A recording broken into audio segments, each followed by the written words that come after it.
Sunny was the one in London. And I don't know if it's for all England. It's like 62126. So it's, what is it, a palindrome, you know, it goes back forward. So, you know, I didn't memorize it, but you know, it was kind of interesting. You're right, like, why is it so when I call before Thank you. You know, I Yeah. mean, always it's short, yeah.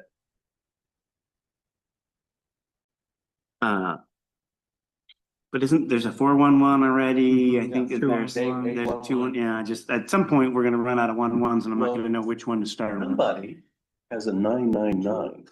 I can't remember who it is. I just came Was that across in that. Canada you're thinking I don't know. I can't remember. I'm not trying to be. All right, we got 4 minutes yet. Oh, I know. the time. You do.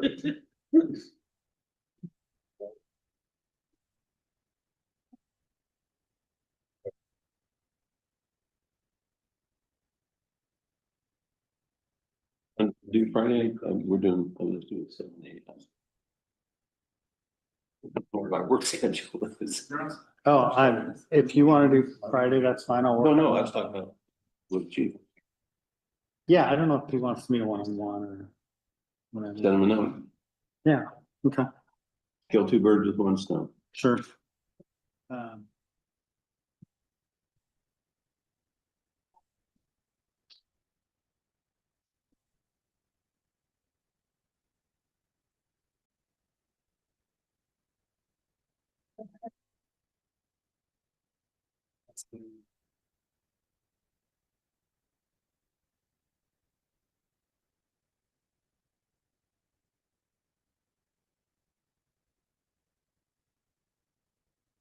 Tell you how rare this is, What, they were all quiet? that we're all here and quiet before the meeting starts.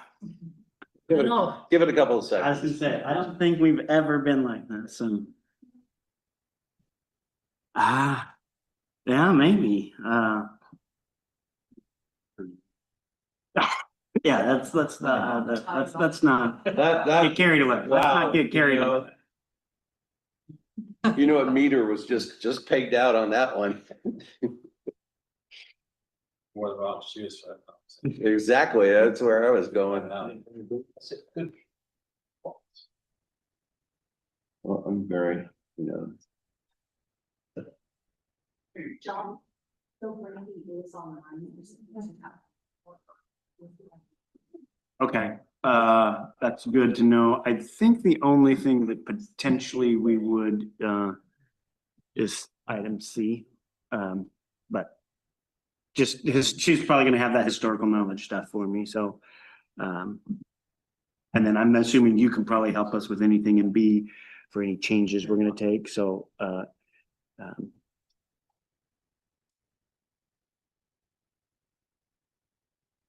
that's what it was. Everything was fine. Yeah. Okay, it was- It's more.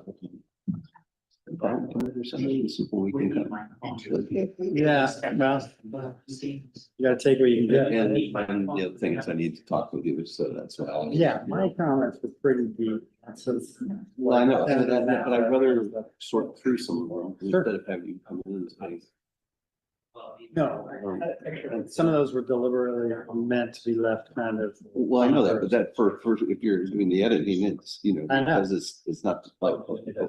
I'm trying to. Some of it was, I didn't have in my head what No, he's there. yeah. Okay, so that's why. Did you find that my tenor about president and his tenor about president were kind of the same? Yeah, That's not the issue, but the issue No, I- is the, scope, Okay, you know, on that one. And then there's some other items, some of the ones that, you know, cross out, those are easy, you know, I mean, you know. I'm waiting to do just what I do to Rob. I'm watching. I mean, I'm watching. let's see whose computer switches first.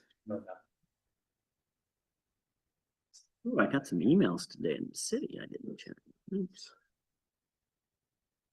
It's done. Okay, before we get started, folks, just a quick reminder, we are using a different microphone setup tonight. Our owl is not working just as so. So you shouldn't need to touch these. They have done testing, so it should be good to go. You should be able to be recorded. I'm going to ask them to let us know if that's changed. So Megan, you ready to go back then? Perfect. I would like to call this session of our City Council work study to order here on May 19th. If you would stand and join me in the Pledge of Allegiance. I pledge allegiance to the flag of the United States of America and to the republic for which it stands, one nation, under God, indivisible, with liberty and justice for all. Thank you. The mayor is out this evening celebrating, I believe it's his mother's birthday, if I'm correct on this trip. So this is 2 weeks in a row. Some of us haven't seen him. I wasn't able to catch him on Saturday, but I understand some of you saw him this. Yes. With that being said, we do have a presentation this evening, and so I would like to welcome our partners from Walmart who approached our city staff with a potential opportunity here in the city of Port Orchard to be a first in our state, if that's still the case, or at least on the leading edge. So I'm going to let Director Bond introduce them. Well, we're going to keep it a little more high level than that. Okay. But I'd like to introduce Deborah Aaron from Walmart and Kendall Prosak from Wing, which is a drone company that is working with Walmart. And they're going to share their presentations on Zoom here. All right, so I'm going to hand it over to Deborah. Good evening, I'm Deborah Aaron with Walmart. I do the state and local government affairs in the Pacific Northwest, based in Portland, and we wanted to come to your work session tonight. Are you catching me okay? Great. We wanted to come to the work session tonight because Walmart is looking at expanding. It's really an incremental additive to our delivery service capabilities, and that would be by offering drone delivery service for our customers.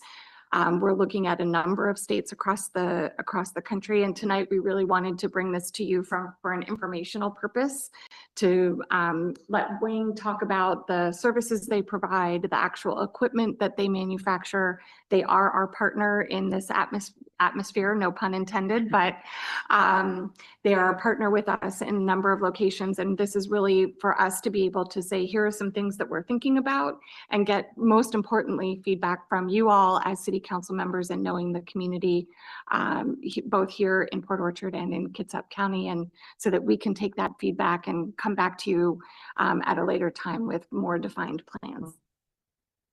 I'm Kendall Prosak. I lead our local policy and community affairs team at Wing, and I've been with the company about 5 years and sit in Austin, Texas, but I promise I will not be a stranger. So to give a little bit of background on Wing, we're an Alphabet company and we are the global leader in residential drone delivery. Very fancy way to say, and I'll wrap up our history really quick, but we actually started in the Google Moonshot factory in 2012, and until 2018, we just worked on our drone design, our FAA waivers and approvals to be able to make a safe, actionable service before actually going to market.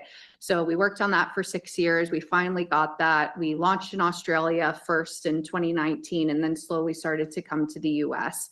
Since then, we've grown very significantly. As Deborah had mentioned, we operate in Dallas-Fort Worth, Texas Metroplex, Greater Houston, Greater Atlanta, Charlotte, North Carolina, Bentonville, Arkansas, just to name a few. We serve over 1 million customers, and in Dallas-Fort Worth Metroplex, we average over 1,000 deliveries a day. This video that I'm going to show really quickly just highlights our opportunity of what we call a nest, where the drones take off and land from in the parking lot at a Walmart. This is in one of our locations in Dallas, Fort Worth, Texas. And you can see an employee's coming out to load a drone up that's going to the customer's house. And once that drone is programmed and called to the customer's house, we'll pack the box up, load the box onto the drone, and the box will snap into the underbelly of the drone. There, the drone starts to climb to altitude, which is about 150 feet. We're cleared with our FAA approvals and waivers to fly up to 400 feet.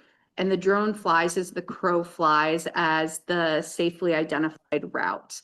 Once it gets to the customer's house, you can see the drone slowly comes down at about 20 feet. And the tether with the package will slowly release. Package touches the ground. It unhooks itself with gravity. You get to keep the box, and the drone will fly back to the Walmart to charge up and wait for another customer delivery to come through. These are our two drones that are approved currently through the FAA. So the one on the left-hand side of the screen has a payload of just under 2.5 pounds. The drone itself weighs just under 12 pounds, and the cruising speed is about 55 miles an hour. On the other side of the screen, you see that the payload increases to about 5 pounds. The drone weighs just under 20 pounds, and this cruising speed is about 60 miles an hour. They both have a two-way range of 6 miles, so think 12 miles round trip. And then I really like to point out they're so lightweight and fast because they're designed with carbon fiber and foam. So think your bicycle helmet, they're designed with very similar material. They're designed to be frangible. Privacy is something that comes up a lot in our conversations. So we like to point this out very early on. Our drones do not have a live feed on them, and we don't have pilots in the traditional sense who are flying the drones from a control center. Rather, we have to call our drone pilots in command per FAA waivers. And what they're actually doing is sitting in a controlled remote operations center. We have several throughout the United States, but in Dallas, for example, that's our biggest operation. They're just sitting in a room a little smaller than this size, looking at different screens of airspace, weather, a physical overlay of nests, and what else is going on in airspace. So back to the privacy, what the drone is actually looking at is difference in elevation, like you can see here on the screen. The drone is picking up from a backup navigation lens to identify difference in altitude. So if for whatever reason the drone has to land now because it needs to defer airspace to the police department or a helicopter that's coming through, something of that nature, the drone will already say that tree is really high, stay out of it, and going to land in the public right of way, like the sidewalk or the street. I'll land in a tree and come get me later. Second thing that comes up a lot is sound. So I like to address this. In the middle of the screen, you can see 43 decibels on average. This is when our drone is in that flight mode to the customer's house or coming back to the nest. This is when the drone is flying at about that 150 feet. You can see at 43 decibels on average, we're well under the ambient suburban noise, which is about 50 decibels. And then on the right-hand side of the screen, you see 62.6 decibels on average.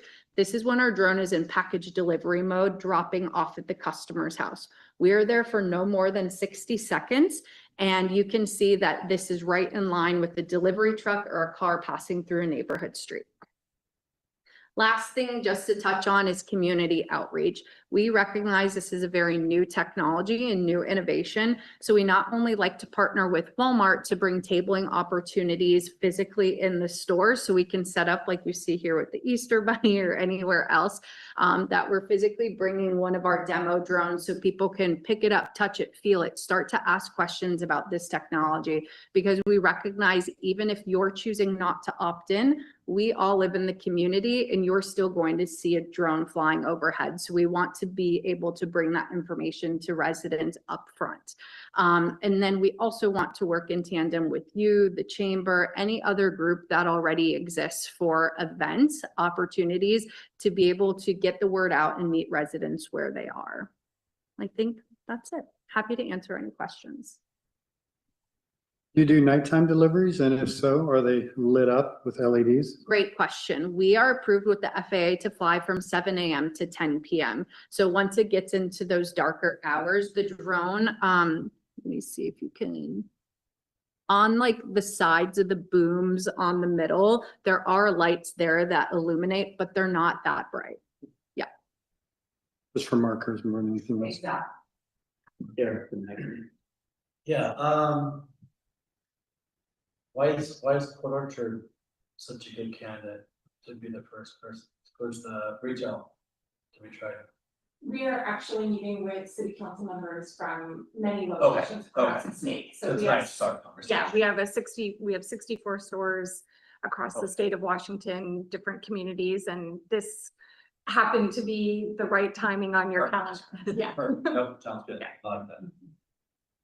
Patty?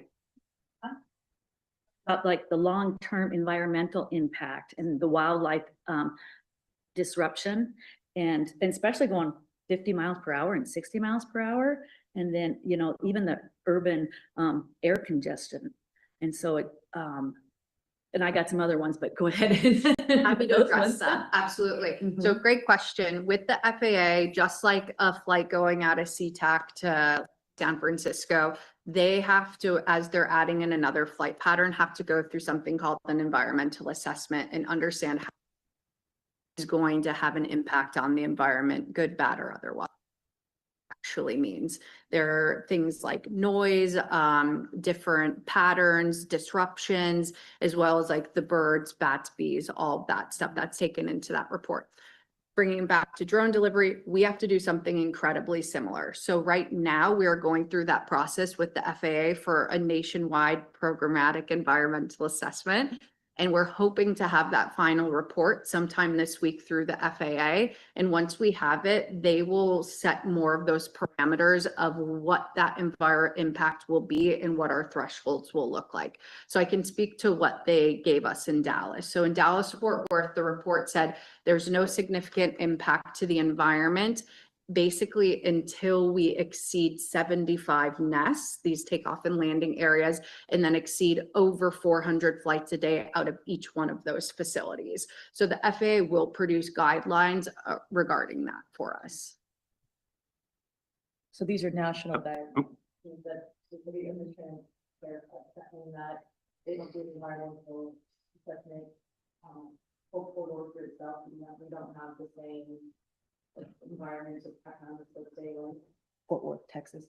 It would likely cover the areas in which they're called Mode C Vales. So think of 30 nautical miles around their 38 large metropolitan airports. So Seattle being one of them. So that's what we're looking at in the report.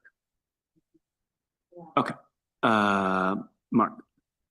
So with the 5-pound max payload, Aunt Sally's not going to get her groceries for the week. In Dallas, Fort Worth, you mentioned that being your #1 market. What's the typical, maybe top 3 usages of this product? Great question. It's typically household goods and over-counter from pharmacy items. So because our delivery is about 30 minutes or less with Walmart on the drone delivery capability, you're exactly right. We're not looking at delivering full grocery orders today. It's rather you have company coming over on Sunday afternoon and you forgot those 2 key ingredients for a recipe, or you have sick kids or grandkids at home, and rather than wrangling everyone in the car, fighting traffic to get there, we can deliver those items to you in 30 minutes or less. So what are the prohibitions on what you don't care? Great question. So the FAA sets that it's basically dangerous goods. So think batteries, vanilla extract is one of them, alcohol. I'm trying to think, it's very strange with some of the qualifiers. And then right now we do not option either because we don't have live feed. And then there's also like talking to the board of pharmacy at the state, things of that nature. When we do launch a program like that, we want to ensure that the prescriptions are getting in the hands of the correct people. Eric? Have the other communities had much theft Because like, I can't really track an Amazon vehicle or a Walmart delivery car, right? But I can see some of the thieves, you know, tracking a drone coming in, you know, around the community, and sit there and tracking them. You know, Porsche isn't that big, right? Not that hard to really see and track it. Are there any reports of thefts and things like that? We haven't seen it, and I think particularly because it's such a short delivery window that by the time you order, you know it's coming in 30 minutes or less. And then you'll also see a countdown in the app. So usually around 5 minutes or less, you'll start to see a Google Maps overlay for the user. So you'll know exactly where the drone's coming from. And I would say the biggest thing I hear from residents and customers who use it is they're already home. So they know that window's tight. They just want to go collect the package and be about their day. Sure. Mhm. Before I get to Scott, I'm going to jump in with my question here. We are Walmart delivery users at our household. I have never actually done it myself, but we get multiple deliveries every week. Now that's a scheduled delivery. Like if she tells me that she can schedule that time, can you do that with the drone delivery? One, and then two, how many deliveries would we potentially be making here in Port Orchard? Some you cannot schedule a delivery, but that might be something we'd look at in the future. So we'll come back to you on that one. As far as deliveries, I think we're still waiting on the guidance from the FAA and then would have a larger conversation with you all if we choose to move forward. I guess maybe I didn't phrase that right. How many would you project would be transferred maybe from doing it via ground a day into utilizing this? I don't know if that's something you guys look at store by store to look at ticket number. So you don't have, okay, okay.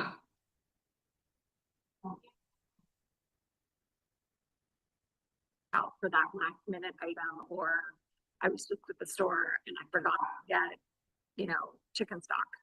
And so For the scheduling delivery question, it default schedules because you're choosing that short time frame.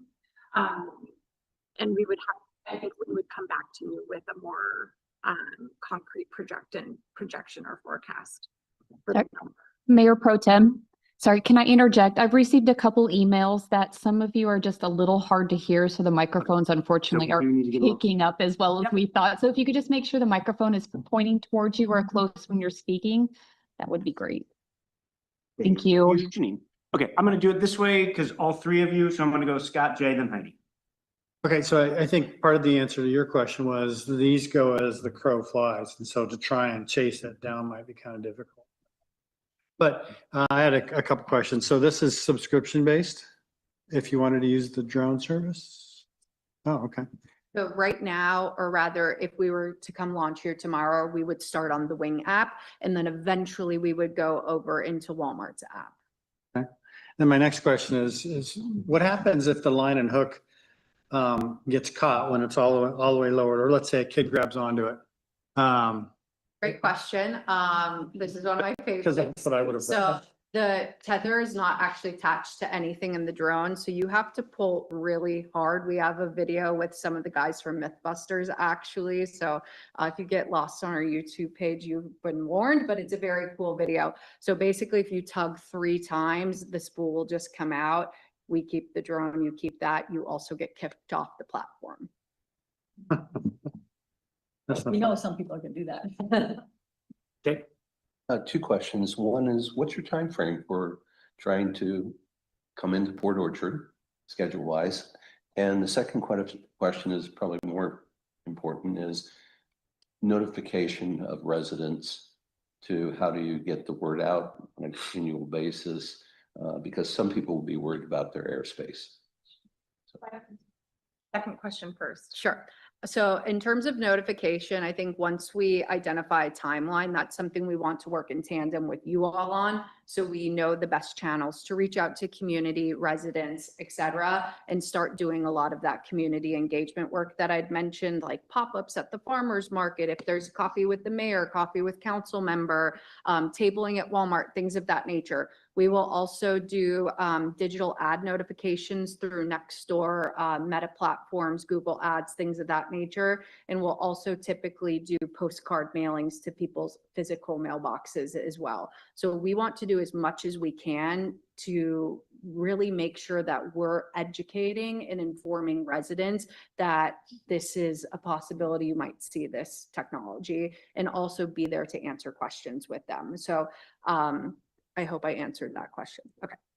And then timeframe, as I said at the beginning, we're really in the early stages for Washington State, meeting with city council members and staff all over our properties or our facilities across east to west, and the timeframe will narrow down in the forthcoming couple months. Okay, and so, I'm sorry, just a quick follow-up is, so next fall, couple of months, so then does that mean we want to get it done by Christmas? We want to get it done by 2027? Just curiosity about that. At this point, I don't have a locked timeline in terms of we want to get done by X. We really want to collect the feedback from cities that have interest, make sure we're understanding the entitlement process. If there is any concerns, other feedback, get your questions like we are tonight. We'll take that back and then come back to you with more concrete plans. No, this has a potential to take jobs away though, right? From the local people. And that's a question there. And then what is a fee on doing something like that? And then I was kind of going down the rabbit hole, and Amazon does it here and there and a whole bunch of stuff, but there's actually quite a bit of risk when it comes to like cybersecurity, someone watching your flight path, and then you say there's no cameras, but there has to be cameras at the office to see where everything goes, so they can put the drone in front of your house. And you still, people, I don't know, I just see some, I got a whole list down here of, the cameras and what is about collision, and then you got the weather. I mean, if the weather's really bad, then it's like, okay, you can't do that. Happy to start addressing some of the questions. If I forget one, please let me know. I'll start backwards. So we have a dedicated airspace outreach manager. So I'm happy when we get further in the process to make sure that he's in touch with you all. He does extensive outreach to anybody and anybody who is in airspace, from RC flying drones to the Hot Air Balloon Federation to airports, naval bases, military bases. I mean, you name it, he's making sure that they're in contact with us and we're in contact with them. So in the event that there's a TFR, temporary flight restriction up, those individuals know how to get in contact with us so we can defer the airspace to them. So like, safety is very paramount for us on that front. You'd address job loss. I'm actually seeing the opposite, because we not only have a ground support crew who physically has to put our drones out on these pads every morning, they also have to maintain our nest as well. So we are bringing jobs to the area. And that what we're actually finding with Walmart is once we have those dedicated people who load and pick pack the drones, Walmart will be likely adding more to the store associate program through that as well. So you'd ask that. There was one other. Do you know the fee? Well, I don't have it offhand. I think that if you're a Walmart Plus member, there's a lower cost, and then there's a fee of some kind if you're not a Walmart Plus member. I heard it was a $20 To the house. That maybe I'd have to double check, and I would rather double check and get exactly the right answer Yeah. than to say something incorrectly right now. And I do know when we typically launch on the Wing app to start, it's free because we want the feedback from the community. Mhm. Yeah. Have you had any like collisions with any of the drones or anything like that? No, we have an extensive strategic deconfliction with our drone program. So I was actually just sharing with Deborah earlier today Last summer, we invited all the other drone operators in the area in Dallas to come out and to start operating alongside with us so we could prove out to the FAA our strategic deconfliction. And once we got to a park, the FAA said, what are we supposed to look at? And I said, absolutely nothing. That's the point. Like, you don't want to see us in airspace with other people. So I think that's part of the program too, that our airspace coordinator will be sure to get into that information with. I would think there would be a lot of educational, to go to school for that, because you can't just fly a drone up in that airspace like that, Right, so our drones are highly automated. So when you put your address in as the customer, the machine is basically saying, based on weather, airspace restriction, all these other qualifiers, we're gonna fly this route to get to your house today. And then somebody could order again at 6:54 the exact same time the next day, and the drone will say, oh, the weather's changed, we're actually going to fly this route to get to your house. So it's really safe in terms of that regard, but we're also pushing randomized routes. So then if we're all next door neighbors and I'm a power user, you're not getting impacted by the overhead flight that the drone's just coming to me. Who outside, because I think I've heard you talk about the FAA as a regulator, who else are you getting permits and regulations?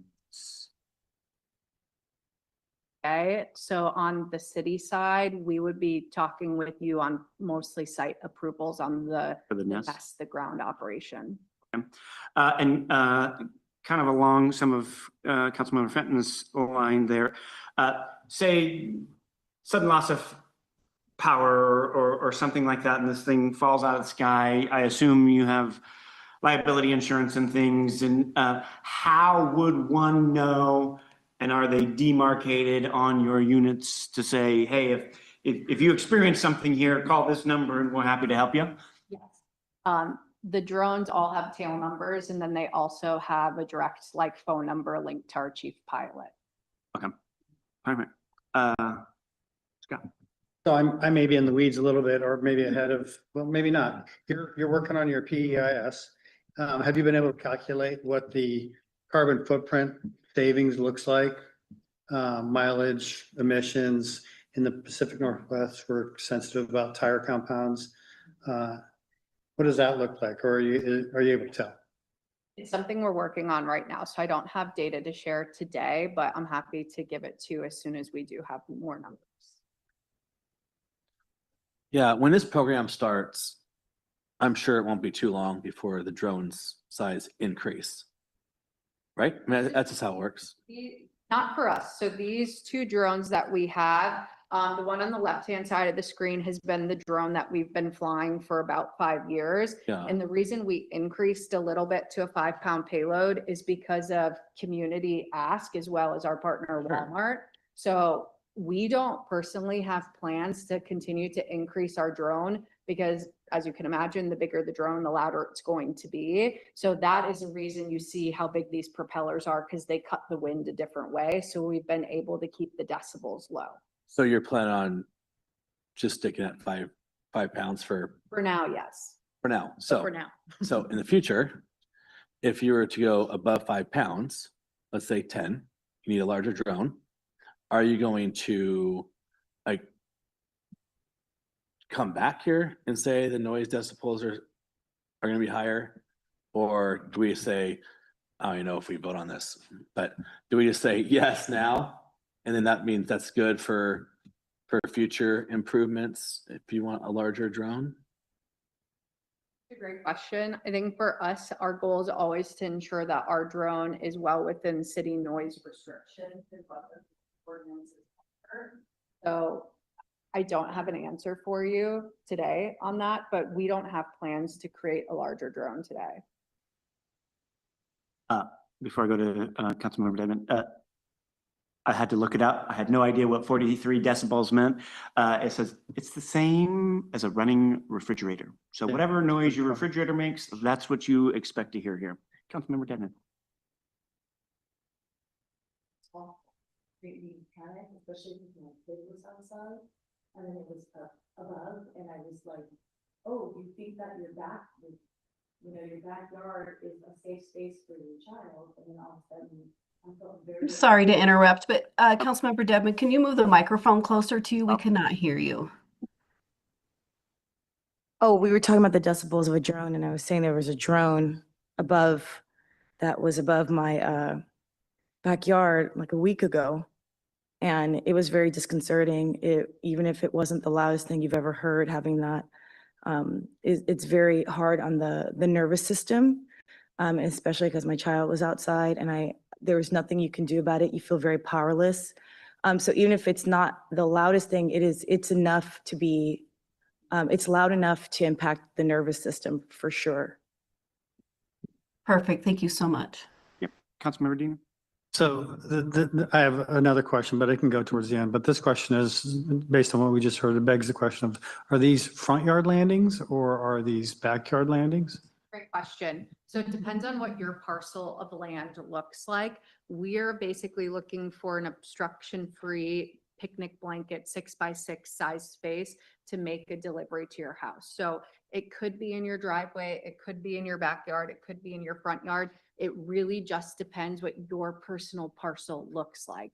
Before we go into a city, we collect that LiDAR data and then import that through our system to pre-identify zones. So we've had people call us to say, we'd actually prefer it to be in our front yard. That tree is no longer there that you're seeing through Google Maps or however we're collecting that data. So we can make improvements that way. Nope, unfortunately. Does anybody else here have any questions? And I can send somebody over there to get his question if they'd like to do so and ask on his behalf. Go ahead. I got one. So there's other Walmarts in Kitsap County. There's a county one, there's a Paulsbo Walmart as well. Are you engaging them at this time as well? We're talking to a number of, we're talking to city councils and staff at what I would call, I think you said it correctly, Kendall, I can't. I'm gonna get it. Modsey We don't allow questions. We have a point of order.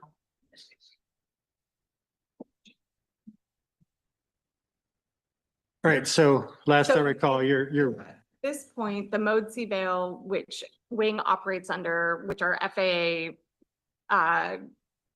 requirements, dictates the 38 major airports across the country that allow for drone usage under their current operating parameters. So SeaTac is one of those. So as we are doing this outreach across our fleet of facilities, we're talking to a number of city councils and staff where we have Walmarts currently.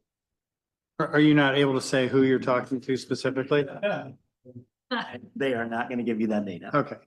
I just think there might be, if we wanted to talk to, Be to connect with you one-on-one to have Okay. more in-depth conversation. At this point, at this point in time, that's as much as I can. that's fair. I respect that. Yeah. I'm a very transparent person, so I'm happy to. I don't know. I totally get With it. everybody around the I table. totally get it. Don't kill the messenger. Do any of you have a question for Deborah Kendall before I open it up to staff? Yep. Councilmember Dedman. Grab that mic real quick. Could you explain what the experience is for folks living in an apartment building? Great question.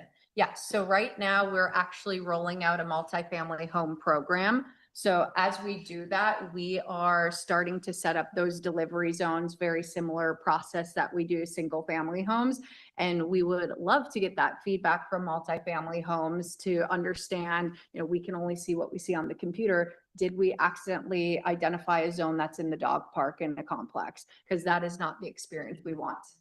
So this is coming. They would be more earmarked as public delivery zones at that point, rather than someone getting a delivery directly to their balcony, but it would be at a multifamily complex. So a lot of good information tonight.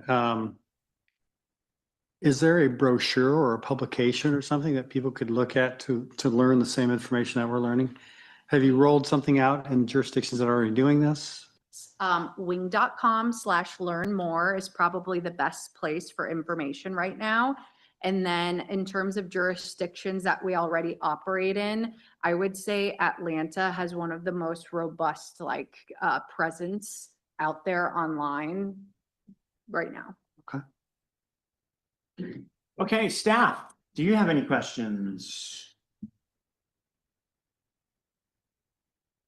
I don't have any questions. I was just going to offer a little bit of commentary for the city council about the status of our code. And so currently our code does not identify drone delivery as a land use in our land use table, either as a principal use or an accessory use. And so when uses are not identified in our table, it's up to the director to make a code interpretation about whether something is or is not allowed. And we have to look at similar uses.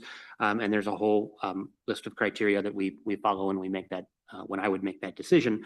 And then, of course, it is council's prerogative if you want to look at drone regulations. I did a search through Code Publishing and have found that in the Dallas area, anywhere, there's a couple of cities that have identified an accessory use of drone delivery. I think it's small and drone delivery large. And so there are some regulations out there for the land use aspect of this. We can't regulate the flight of drones. We do have local control for land use regulations. And I think it's something that the council, if it's a priority for you to look at, I'm happy to work on that. Otherwise, if the application came in, we would have to make an interpretation based on what's in our code today. So in terms of the business of commerce, right? Walmart as the example here. Wouldn't the drone be incidental to that business so that when you're looking at maybe a similar use determination or accessory use determination, if they were to simply describe their business model differently, wouldn't that be covered? Well, I don't want to make an interpretation here in a public meeting, but I would say the comparison is that there are vehicle deliveries originating from Walmart today. So I don't know that there was any specific approval that was sought for that, but there is delivery from Walmart and other stores in Port Orchard today. Okay, thank you. Any other staff? That will include you, Ms. Archer, if you so chose to participate. No questions. Thank you. Okay. All right. Jay. Not sure how we wrap this up since we're at a work study, but I would certainly like to proceed with knowing more, and technology is moving whether we like it or not. I would definitely be interested in moving this forward to some regard. So I would concur, and I think that's just what we heard out of Director Bond there. He's looking for a little bit of guidance on how we want to do that, so we don't just leave it completely in his hands. So I think I will be looking for a thumbs up, have him go ahead and prepare something he would bring for us to look at and approve.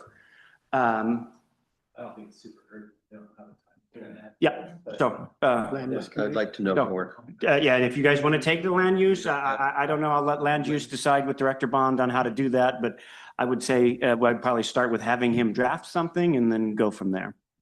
Yeah. Okay, sounds like you got some work to do, Director Bond. Yep. Hi, did you have something else?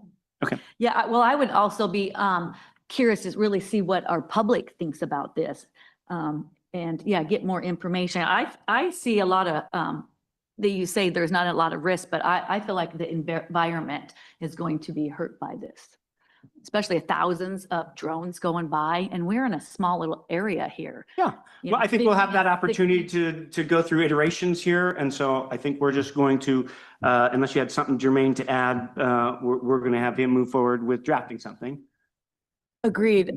Drafting, I think what I kind of agree with Councilman Fenton in the sense, or Councilmember Fenton, in the sense of getting input from the public is really important. I think I'm the only one here on this council that has young children. And so I think that I hear my concern, and so I definitely would love to hear the concern of the larger public about this issue.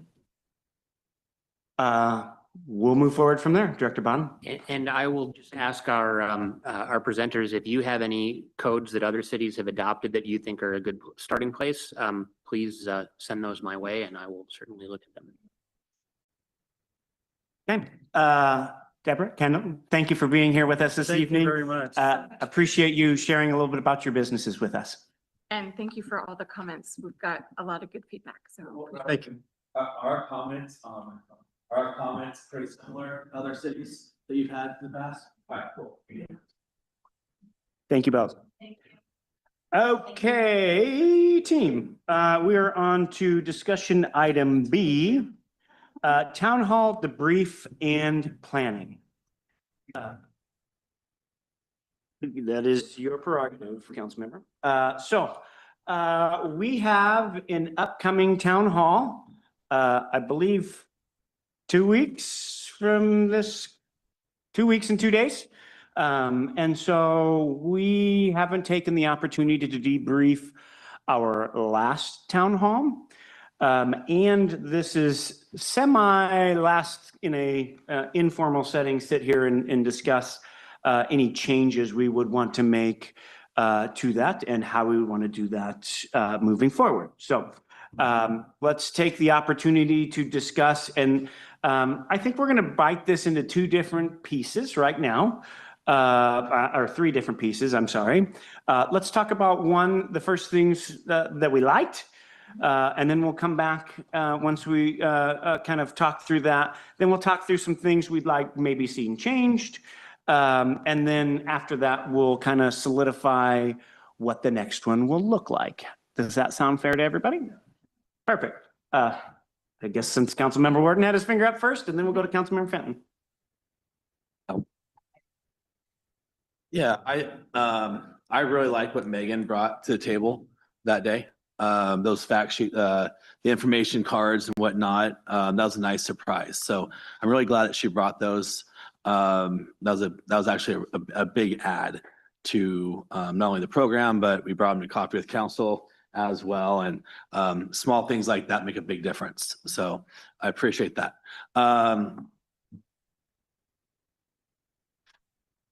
Are we starting off with things that we should keep? Things we liked. All right. Things that we liked. I like the energy. I liked John leading the way. That was nice. That was good energy. Kept the flow going real well. I'm going to leave it at that. Only because I like how Mark presented. I caught myself doing not quite the same, and I learned from that. So I'm gonna stop there because the other half of it is kind of where I want to go with it. Councilmember Fenton. Yeah, I thought the flow went really well, and we didn't talk past our 5 minutes. We didn't get stopped, and the audience seemed engaging. And so, we have kind of the same format right here. I think the format is really good. And then, so do I stop there? That's what I like. Yeah. The things you like, yeah. You guys mention as many as you want. Yeah, and I like those cards, so let's use those cards again, for sure. Well, and I read one thing off of one of the cards, and someone wanted like water and snack, so I think we should have water and snack. Hey, I read that. I think that could be a good thing, but that's when we change. That's when we put something on here. So I know. We will take that into consideration. So I'm hearing when you say that format and nobody going over, do you feel like the standing next to you when you have 1 minute left just helps? Because I was tried to be as thoughtful as I could to find nobody wants to be saying, you're out of time, right? Like in those kinds of things. That way it's just kind of a gentle reminder that we're coming to a close here. Okay. I like it. All right. Councilmember Chineri. Doesn't your Rotary Club have a reminder for their speakers? Very similar, I would think. Ish, yeah. I don't know that we have any actual set anything. Okay. Yeah.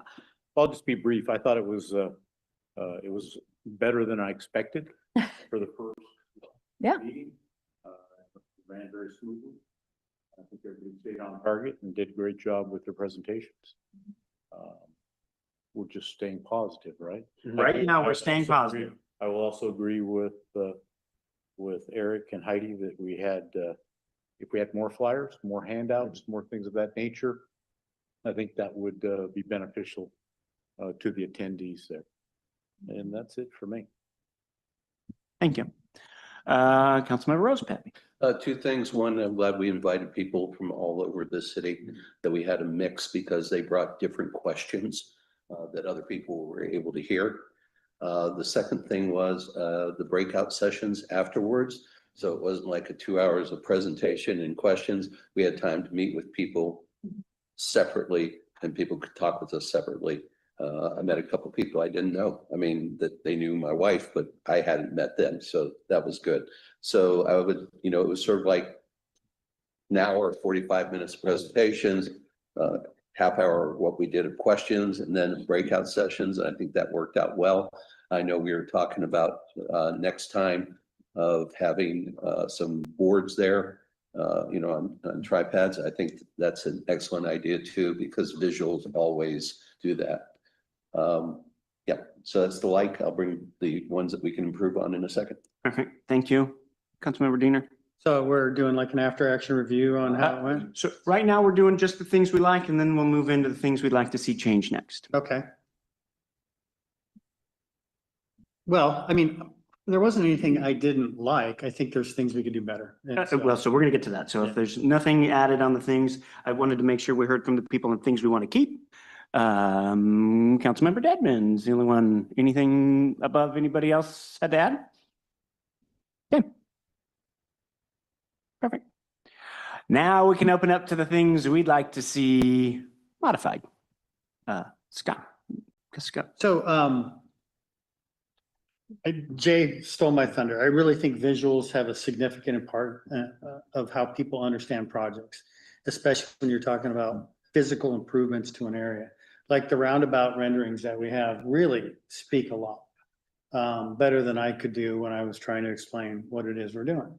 So I would really like to see that we have visuals. People love that stuff. That helps generate questions. And to that end, I would like to see that we don't necessarily, if it's a 7 o'clock start, that we actually begin the formal process at say 7:20 or 7:30.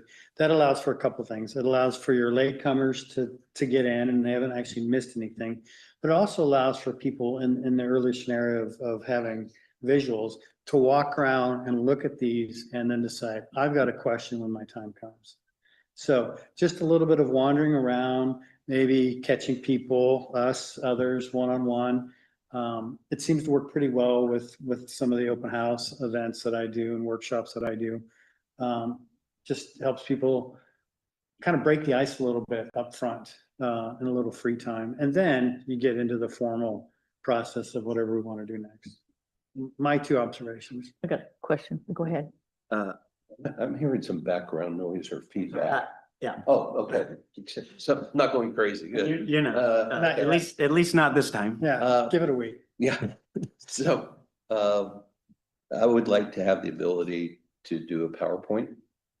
In other words, bring a presentation. So like when I talk about parks, it'd be nice to show the city map and these are our parks. Because one of the questions that came up, or not the question, but a comment was being made about there's city parks and then there's the parks that are at developers. So it's kind of like damned if you do and damned if you don't. Same way with the comp plan. When you talk about the comp plan and you explode, you go, here's the comp plan 2024. If I got the date wrong, Nick, don't weigh in. And then, say, hey, these are the components of the comp plan. Boom. And this is what I want to focus on. So if I'm doing that, if somebody else wants to do it, I'm all in favor of it. So that would be something I would like to do. Yeah. Member When, Councilmember, Scott, when you said to start a little bit later, I just clarify a little bit because we start at 6 and then we have our little introduction and then we're pretty much need to go on task here or, so I didn't know what you meant by So I going think he's trying to 20 say, minutes later. we advertised the event at 6 and we started right just 2 minutes after 6. He's saying, I'd like to see that. And maybe there's definitely room because we start then the breakouts conversations around 7:25 and really had left, 35 minutes for that. I think if we're splitting that up, we're accomplishing some of that little at the beginning. So I think there's some room that I will already look to maybe suggest to say, hey, maybe we leave about 15 minutes at the beginning there to do some of that, allow for some of those late stragglers. Then we're really only at 7:40. We still have 20 minutes for another roundtable breakout from there as well. Okay, So, and then I like the visual stuff that you guys are talking about. So does that mean like you guys are gonna get together with the staff well, and put this together? we don't know yet. We're gonna have to talk through that because I'm gonna Okay. bring that wrinkle here when we start talking about, so. Okay. 2 weeks. Good reminder. Yeah. Councilmember Trenary. I want to tag on to another option to look at to make improvements with this. The visuals, I think, are important. We've done city outreach at Saturday markets. Sorry, just a reminder, thank you. We've done Perfect. city outreach at the farmers markets for over the last couple of years, whether it's transportation projects or parks, pre the last parks levy. So I think those are important to have perhaps located around the room. And then I'd like to stay on myself. I'm kind of detailed. I like the idea of staying on target with our timelines. But when we're done with our presentations, if the attendees have the ability, which they will have, to walk around the room and look at the visuals physically after listening to our presentations, that could spark some questions of which when we're out waiting for the breakout sections, or we're even in the breakout, they can meander around the room and find the right folks who address that topic and ask those questions at that time as well. So I think it's important, myself, if we're going to publish and say we're starting at 6 o'clock, we need to stay on that. That's my opinion there. Secondly, the other thing, tagging onto that again, the breakouts. I don't think we did a very good job of, and we could do a better job of separating and staying in locations where folks can come find us rather than us just meandering around the room. I think we would be better. We will be better if we do that with the upcoming town hall meetings. And then finally, I would love to do a quicker debrief than months down the road on this next town hall, because a lot of the energy, a lot of the ideas, a lot of the thoughts have been watered down with daily life of business owners and workers. It's not quite as detailed in our minds any longer, at least for me, as it was a week or so after that meeting. Dave wants a second bite before I give it away. I didn't. Yeah. Go ahead. Sorry, I said Jay, didn't I? I meant Scott. So definitely, like I can self-reflect on myself and do much better than how I presented. I talked to John about it, and I was trying not to read my notes, and I probably should have read notes better. I'm not the best public speaker in the world. But that's how you get better, is getting up there and doing it. I was curious if anybody wanted to do like some horse trading and trade subject matter, if they wanted to do something different versus they did last time. Just because you did it last time doesn't mean you have to do it this time, but we have 2 weeks before we do it again. So may not be that comfortable with it. I was curious if anybody thought of different topics that we could have covered that we did not cover. And also this next town hall downtown may bring several more businesses possibly as well. So I was wondering if there's any subjects that we should add on to it versus the ones that we covered.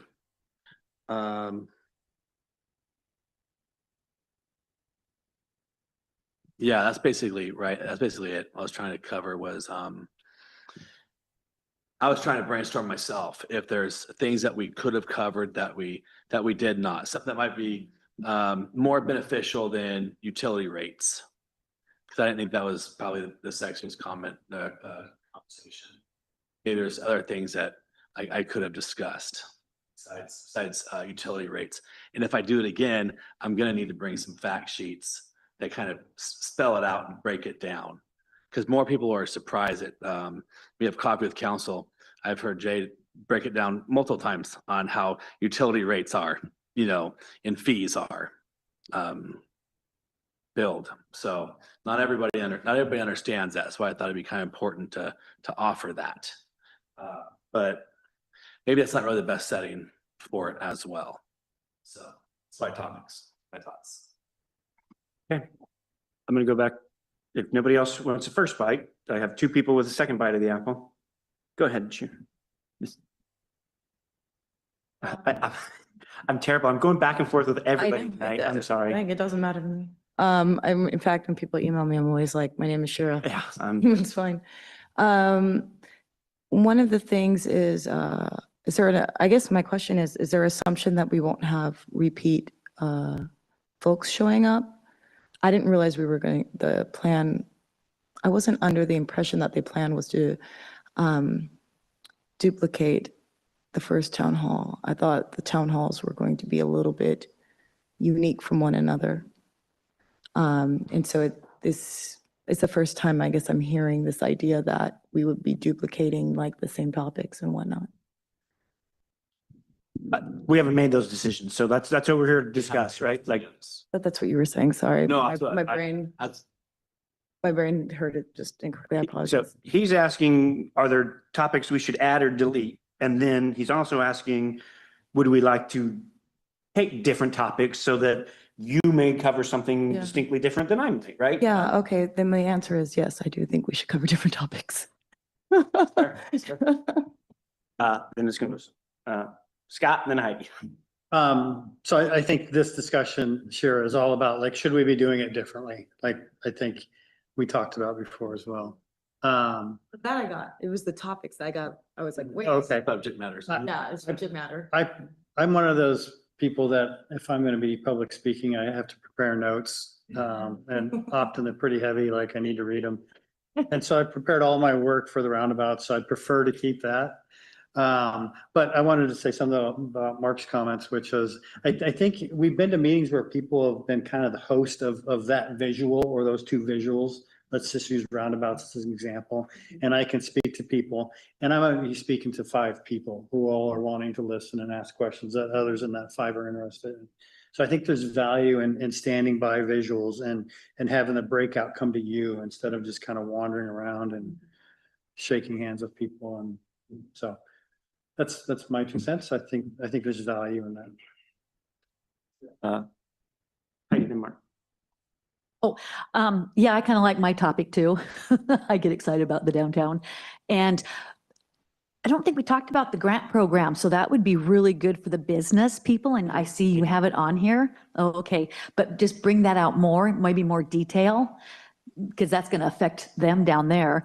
And then maybe think about, I like the way, yeah, you're focusing on the business since we're down there, and we'll probably have more business people there. And so it doesn't come up the top, but there's some stuff too that it's like Powah thinks about. So I think that's really good to focus a little bit like that. Mark, then Sharon. Well, I'll just say there's pros and cons to looking at the topic discussion both ways. Having the same topic, you're going to improve your presentation. We all do what Eric mentioned already. We all are probably our own worst enemies. And so we all critiqued ourselves, or we critiqued ourselves rather than anyone else. So having that same topic, you will improve on, but at the same time, changing topics. I don't mind doing that. I've been on councils probably midterm longer than a lot of you guys. And so I've been on committees and I know a little more detailed information, but I'm also very willing to ask our department heads to help me gather that information. So I have no preference one way or the other, but we do need, if we're going to make a change, we need to make that change quickly so we can have the time. We're going to do it tonight. Great, that's it for me. Sure. Chair then Jay. Givens Park and Givens in general. Topic. Oh, Yeah, that's. Does, man, So we're going to come, I'm going to write that down, but we're going to come back for topics here once we get done with this. So then we'll start talking about how we actually want this to look next time and talk about the things that we have talked about and which ones do we all agree. So Jay. No, I was just gonna say in the comment about the topics is that I would, and assumptions always a bad thing, but we're holding it in 3 different locations. Okay. 3 different locations, and so I would assume that probably 50% plus this will be new to them. So the continuity of our topics is just as important as trying to tailor it to neighborhoods and stuff. So this first go around, this first year, I think trying to keep a majority of them the same, I think is good because it allows for consistency. One quick follow-up. We've all had, what, month and a half or whatever since this last town hall meeting. Has anyone heard from our citizens that they would like us to discuss anything else? I got positive feedback about all of our discussion topics, but none saying, why didn't you guys talk about this? Or why didn't you talk about that? So, I mean, Eric, you wanna add topics to it. What do they want to hear? No. Well, he asked you a question. I'll let you respond before I go. No, I was brainstorming if you guys had ideas of what to add on to it. No, not that. To me, we basically covered several committees in a broad range, and usually we're discussing what's most current, right? So I think we covered quite a bit of territory when we were up there. Yeah, so I mean, I'm not sure what's left to cover. That's what I was asking if anybody had ideas. Okay, Shira, Jay, Scott. When we originally talked about having the town halls in different areas, it was about tailoring what people care about. We're going to be next to downtown. I think a big topic that's probably gonna have to be broached is rezones. So like that didn't really impact McCormick. Like when we went to McCormick, nobody cared about that. So that's why I said why would anybody care about Givens? They probably don't even understand Givens is right there. So there's all sorts of topics that are relevant to downtown that people in McCormick would not have cared about. That's why I asked the question of. Might not have cared about. So, because obviously people around here have different discussions. Jay? I agree and disagree because the reason I say that is in a lot of my walking, people do care about downtown in McCormick Woods because they want a vital downtown. I think the real question is how do we take the topics that we have and kind of modify them? Like if we talk about the Givens is putting that into the parks discussion, that this is upcoming, because I know one of the things I mentioned last time was about the stormwater park. So this would be an add-on because that's changed. Givens has come up since then. So the question is, what's different in your presentation so that you're right, twisting it to kind of where we're at, but also building on it, and things will change as we have more information. But I think it's important to get the same information out to everybody because they're all residents of our city. So. Yes, I'm sorry, and I apologize. No, I just you wanted to apologize. clarify that I didn't mean that. I think everybody in Port Orchard cares about the waterfront. So that's not what I meant. I just meant like more things that are related to like the neighborhoods, like the neighborhood as opposed to. Yep. Yeah. So I was going to mention, in terms of relevancy, maybe taking the Marina lift station off because that's kind of, That's it. it's a memory now. But then in terms of talking about rezones, I'd want to make sure that whatever is conveyed to the public, we're all on the same page about. Because I know it can be pretty passionate and we've learned that recently. But also, and this is a question for Nick, we don't get that many rezones. Nick, how many have we had in the last? Yeah. So let me just specify what I meant when I said that. It's not to go into the particulars of anyone, but there was, folks reaching out who did not understand our process. And to me, understanding the process is a larger, understanding of how local government works and how to engage local government. Understanding our roles, which who is the one that discussed roles of council? Like we had a debate like a couple of weeks ago about role of mayor versus role of council. So it's really the whole point of when we even talked about having these town halls was to help elucidate our role as council. And so a lot of folks didn't understand what our role as council was in that rezone. And so that caused a lot of confusion. And I think that if that came up, and maybe, you know, I get why y'all don't want to talk about it, but definitely something that I guess I'll be ready to speak about if anybody has any questions and people could just say, hey, go talk in that group. Because I do know that folks were reaching out to me because there was just, they felt like what just happened. And so, like I said, it's just a larger, to me, people wanting to understand what is it that we do. Okay, before I go any further, Ms. Archer, I see you have your hand up.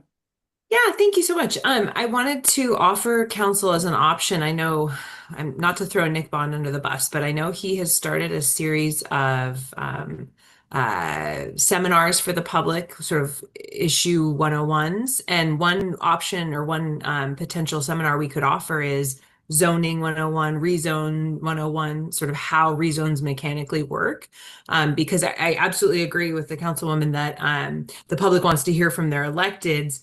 And then as to the specifics, the mechanics of how that works and what the roles and responsibilities are, I think staff are well equipped to provide that training.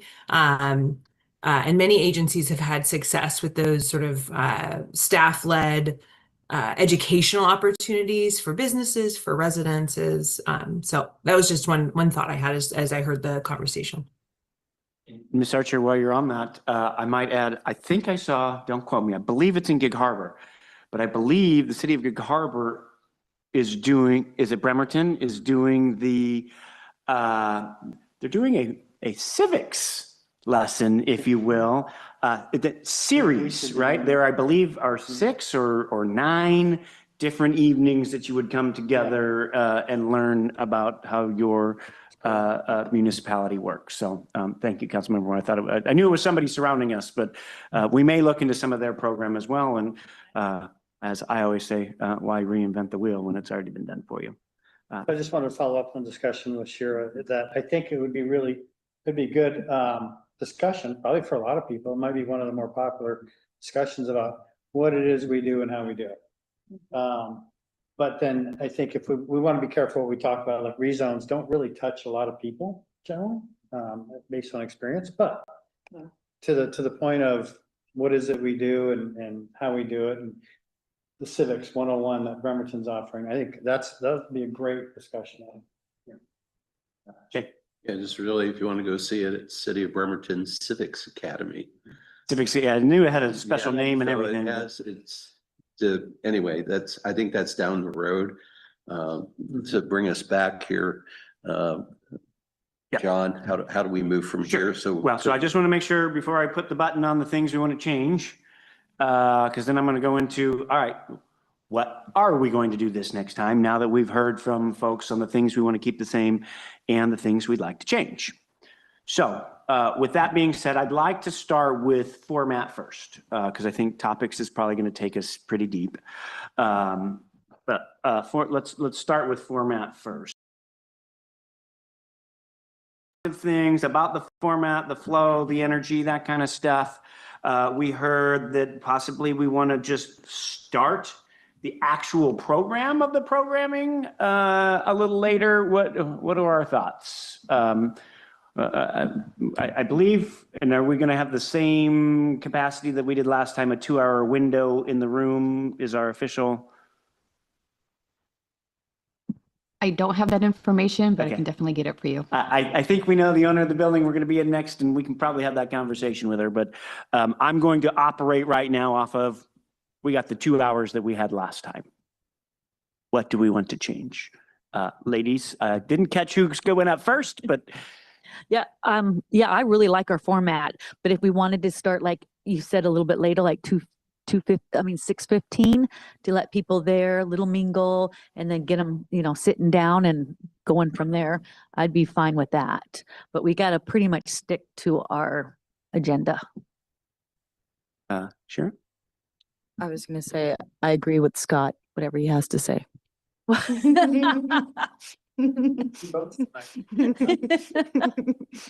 would like to offer a friendly amendment to that 20, I think. That allows for your late comers, but also allows for 50 minutes, but really fast when you see there are several visuals you want to. Apologies, we cannot hear Councilmember Tanner. No, I'm so sorry. So I would say 20 minutes would allow, I think, a good fruitful review of all the issues in front of us and getting to know some of us before the formalities begin. Eric? Are you confident that we can get visuals in 2 weeks or less than 2 weeks? Yeah. I mean, I don't know about for everything. I'm thinking about my stuff. We've already got it. No, but it's not 2.5 weeks. Yeah. Oh, you already have it? Well, we've seen renderings of the roundabouts and stuff. Sure. So I know for me, I'd be prepared. I think, I like the way it went, but I like, what you said as far as, when people come in, they can see basically they'll have visual of what is going to be brought up. And that could, get their minds thinking, be prepared to ask questions more in advance. I like that. I think an hour is a lot. 20, 30 minutes. I don't want people to rush there at 6, thinking it starts at 6, but they're just walking around for half an hour. Yeah. But in our mind, that is part of it. That is part of the 2 hours from 6 to 6:30. That is part of the 2 hours. Yeah. I just don't want them to think that we're just killing time. But half hour late.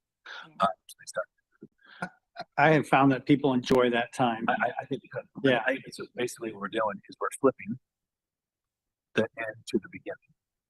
We're doing one. Well, so, yeah, I kind of said a little bit of both on both. So, I like that approach. Because they're going to see, we're going to speak, and then they're going to have more questions. Yeah, and you, I'll say, probably pretty close out of everybody here. You've probably done 200 of these. I was trying to figure out, it's probably close to 200. 300. Yeah. So, you definitely know what works, what people want. Yeah, but well, for open houses. And it's no different than the conferences that we go to. Right. The conferences that we go to, it's the same thing. They just use the check-in period for it. I would also like to try to have a sign-in sheet real visible. Did we have it last time? Yeah, if people would like to sign in, I like to have it like 3 of them. That way someone's not waiting in line, like 3 sign-in sheets, and they can offer their information. Maybe they can bring their questions on there as well. Can we go to more of a committee of the whole on this discussion, or do you want to stick with recognizing? I think we're probably going to recognize it, but then we'll start getting out. I just have a follow on to it. Sure.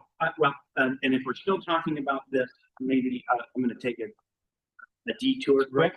Okay, go for it. So what I think that's a great idea. Sign in, email address. Would you like to be contacted? Would you like to be on our subscription list? But also, if we could hand them an evaluation sheet as they come in, that they know to fill out before they leave, because we only got 2. So I'd like to see more robust evaluation. Okay. From the public. So to kind of get back to the format and adding some of that in at the beginning, I was just going to say to kind of ease some minds. I don't know if anybody else would like to moderate. I would like to offer that to anybody. I'm happy to do it as well. I was also just going to say, if that's the case, maybe we can get a feel of that room. And if we don't need all 20 minutes, we'll just kind of get it started based off of the feel of the room there too. Absolutely. And kind of go from there. I think you do a fine job. Maybe it's low average, but I think you can do better. We can stick with you. That is up to you all, right? Like I'm not here to. I think you met expectations. Well, Mayor Pro Tem is a good place for the moderator. Okay. You did a good job. Okay. I think you did a good So, yeah. So hearing all that, are we okay with saying, I'm gonna put in the 15, 20-ish minutes up front and we'll know that that's a little squishy? And based off of how the room feels, we'll see whether or not we get started from there. Yeah. I would say go with the 15, and then you're going to have chairs in the back. People are going to come in no matter what time. I just don't want to go too far back, but also maybe at the beginning, like you say, a couple sheets of writing your name and like a greeter. And I wouldn't mind like greeting that for like 15 minutes and say, hey, sign right here. Here, take this evaluation form. Because sometimes it's nice just to greet and hand something to somebody. Perfect. Okay. So I think that part's handled for format wise. I'd like to start with add or delete topics before we decide whether or not we want to change topics as individuals, because I think I heard split kind of on both. So earlier, Janine had up the list of the topics up on the screen. I'll kindly ask her to bring that back up, but if you forgot, I covered the Bay Street Lift, Community Center, Orchard Street Plaza, and the grants program. Councilmember Warden covered sewer rate changers to a consumption model in the Marina Pump Station. Jay covered growth and comprehensive plan, parks and parks levy. Heidi covered FIFA and our downtown beautification stuff. Councilmember Gennari had finance stability and financial audits.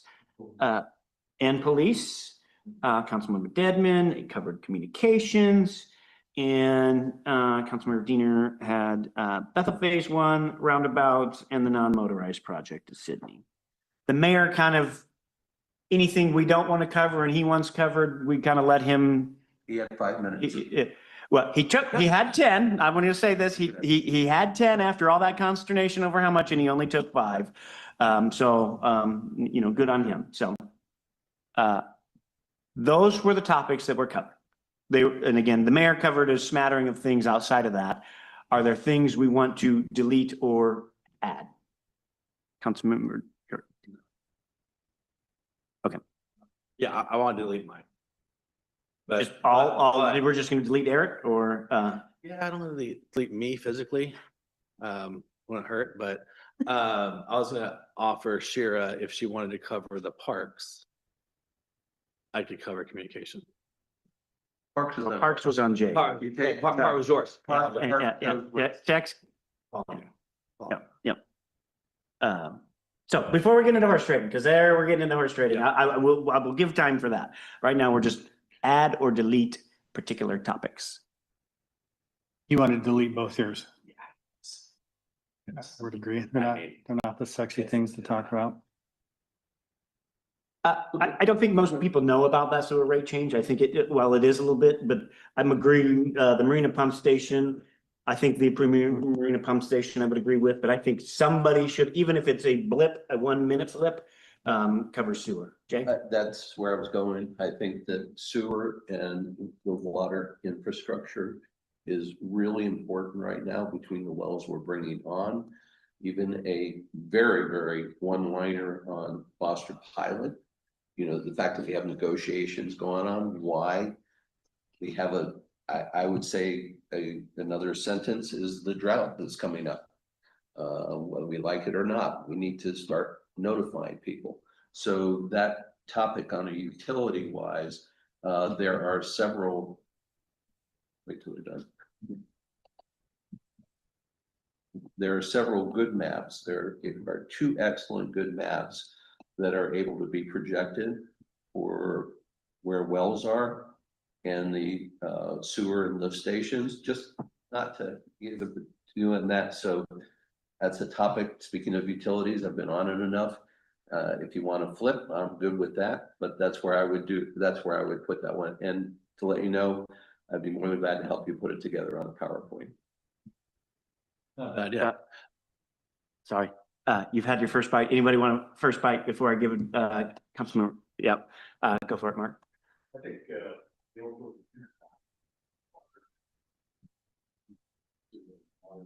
as well, so that come off of your. I didn't cover that. That was, if you guys got a first go that didn't mean to, but I think the mayor did. There was a mention of that in transportation. So just because we mention it in one place doesn't mean that we shouldn't mention the impact on the other one. Well, transportation's got a lot of. No, I'm saying is, you know, just because one thing gets one doesn't mean that it doesn't get mentioned in another one, even if it's just passing on that. My 2 cents. Thank you.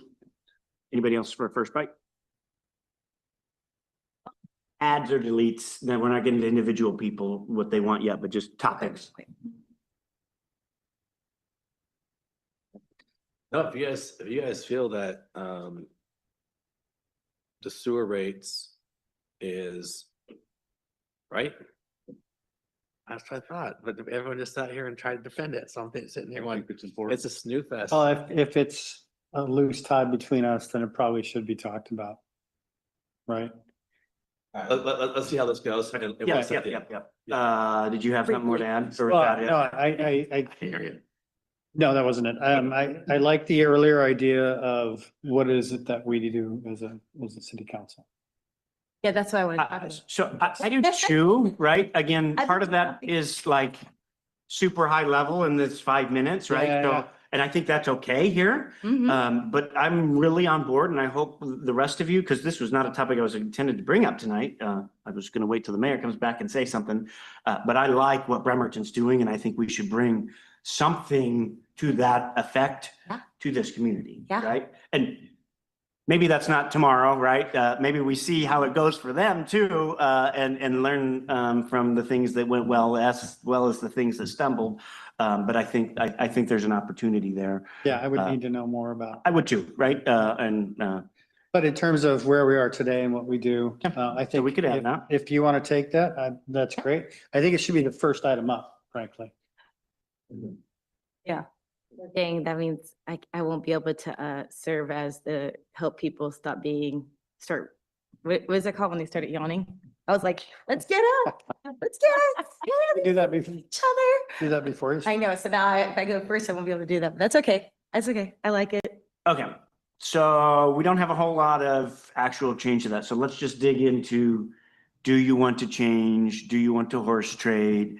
And before I ask that, I want to start with, is there anybody that does not want to change and know that they don't? Because I have no problem locking that in and saying, that's okay.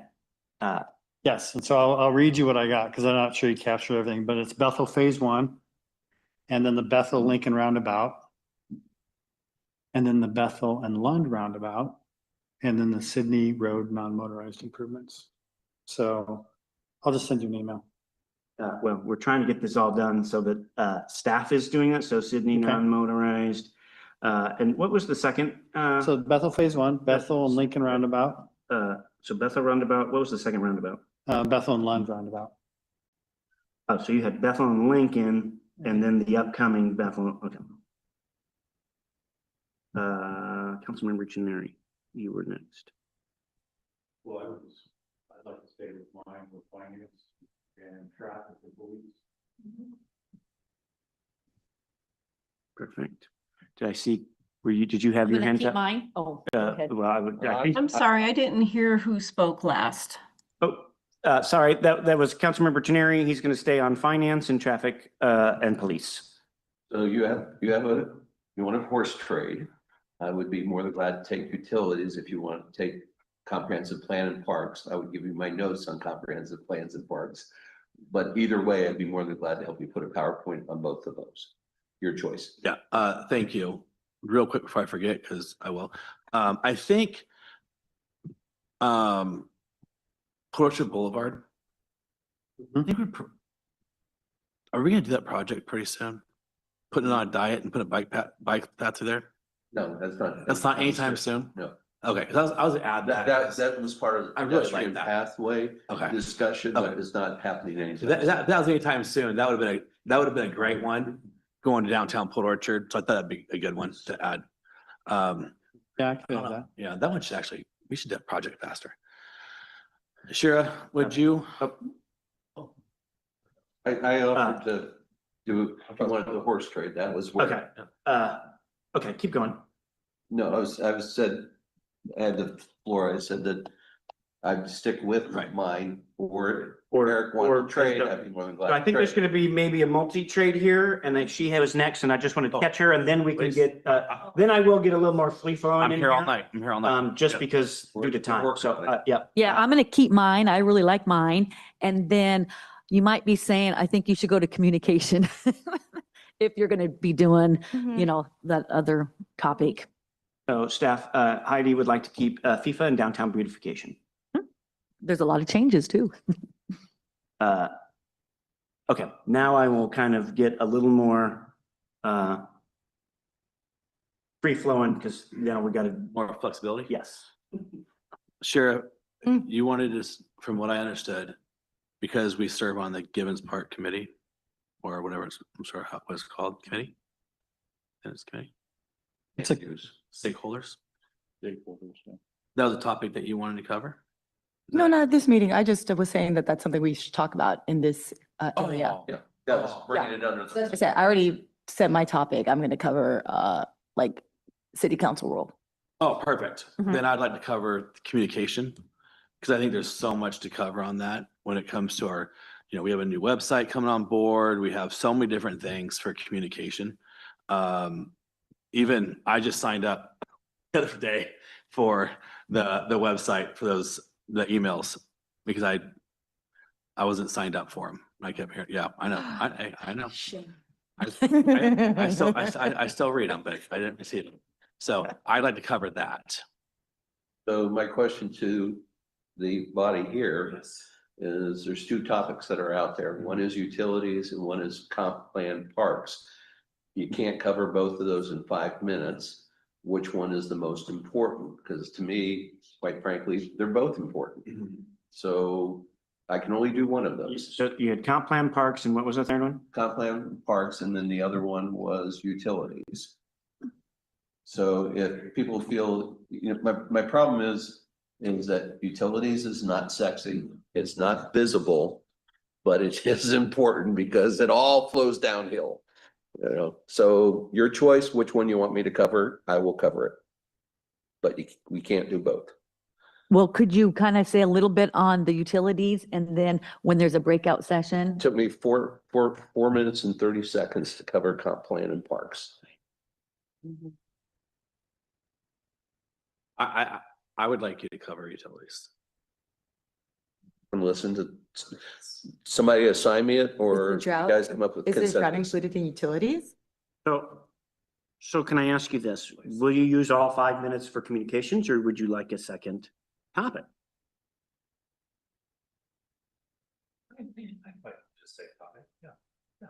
So Say utilities. you should do some utilities? Yeah, yeah. I'll add both. I'll make it happen. And it's real high level. I think Maybe just it, don't walk next to me real it's- fast. it, It's real high level. You are. you're right. Like it's, hey, we made a change to sewer, and we did that so that what you know is you're actually paying your fair share now, instead of you were carrying the load for. I was business actually and talking about utility. The actual in work. progress about what There's that too. what our projects Project. are. Very quickly, the past that have been, you know, that here's the future that's coming down the road. And then also, you know, with the water and stuff, and then also touching with West Sound Utilities Districts, our interface. So I might even just say, if he's gonna take a topic of utilities, he gets to cover what he likes in the time he That's true. gets. Was that what you were gonna Fine. say? And the fact that, didn't you handle some of that? The rate change in that? Basically. So Correct. You can streamline that, you'll get better with that, as you mentioned earlier. Got comp and parks and I'm I think happy. communication, utilities, you choose what you're gonna do on utilities. Great. So that would leave I got, Jay with comp plan and parks, so you Yep. stayed the same? yep. And I'll bring Givens into that. Okay. So, And I guess I'll continue. Again, this group, I don't know how much they're really gonna need being downtown, but it's the Bay Street Lift, the Community Center, Orchard Street Plaza, and the grants. you're gonna have people from all over. the That's city just there, true. That's just okay? true, but we were Yeah. talking about trying to tailor it to where we're gonna be, but I'll just remain on the same if anybody has any other.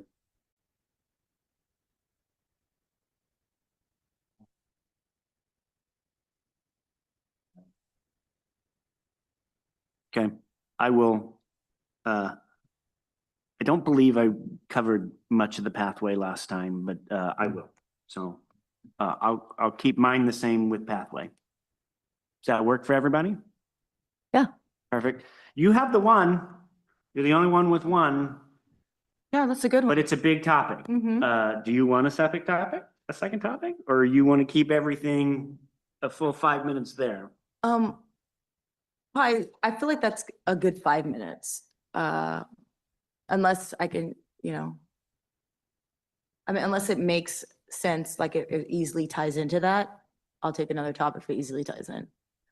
So what are the topics that you wanted? And I could tell you if it easily ties in. Looking at some of these that were on the list that didn't get covered. Did you have anything maybe up there? I thought we covered everything. Fish passage and updates could technically, but I don't think that's something That's super. We're gonna have that one road kind of over by the high school there here shortly when they get that project going this summer, but that is still happening this summer. Yeah. Okay, I thought so too. This is probably a tangent, and I apologize in advance.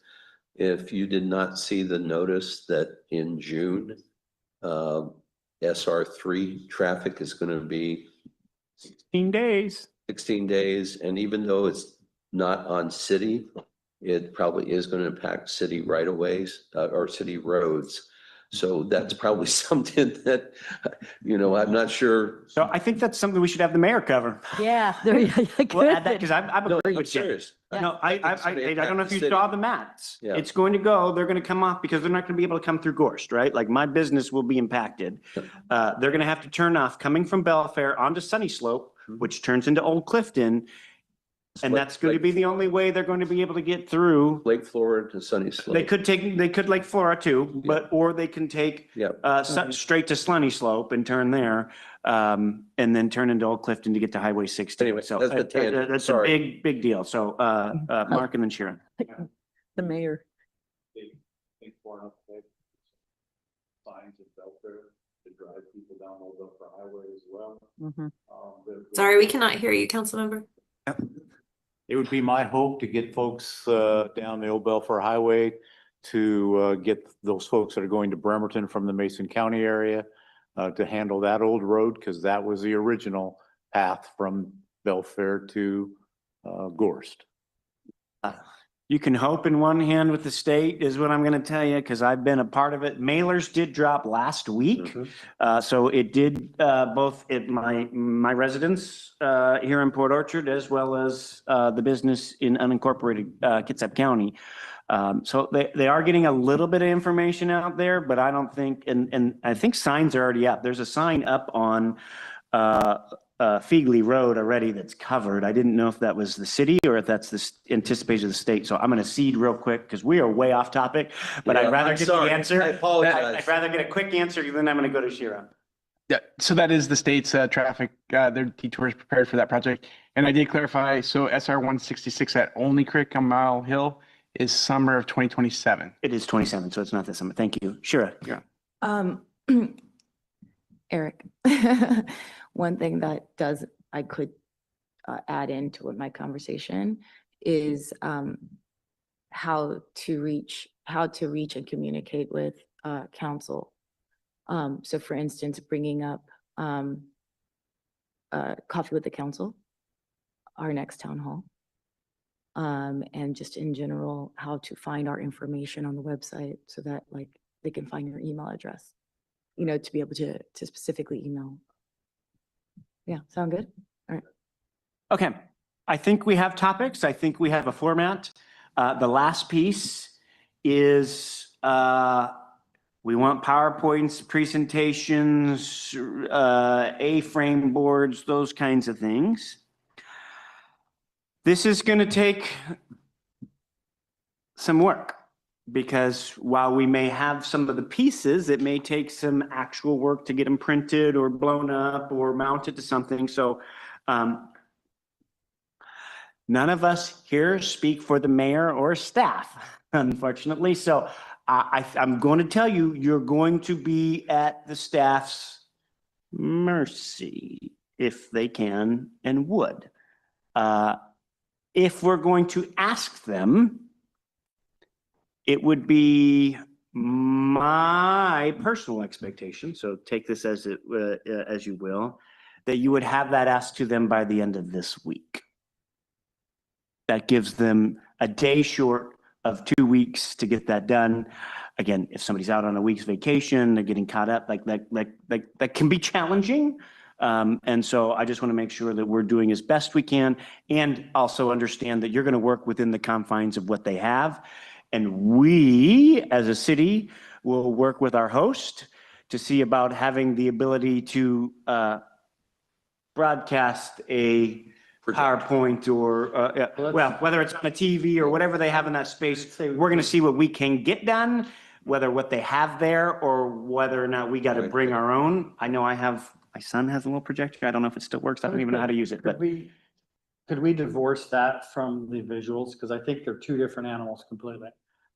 So I'm going to, again, because we don't have a say over that staff, I would just want to say, we're going to go ask for all the things and we're going to get what we get. So respectfully, do all of us want to do PowerPoint presentations? I don't think you have to. I'm trying to allow that ability if that's what you prefer. I've heard from Councilmember Rosa Pepe that he'd like that ability. As part of the 5-minute presentation? Well, I guess I wasn't clear. It's going to take, you know, the rule of thumb is 1 slide for 1 minute. I plan on having a slide on comprehensive plan as a blow up and one for parks, and that's it. You know, but it's a visual that I can talk to when I talk about parks being distributed throughout the city. That's mine. So I don't need one.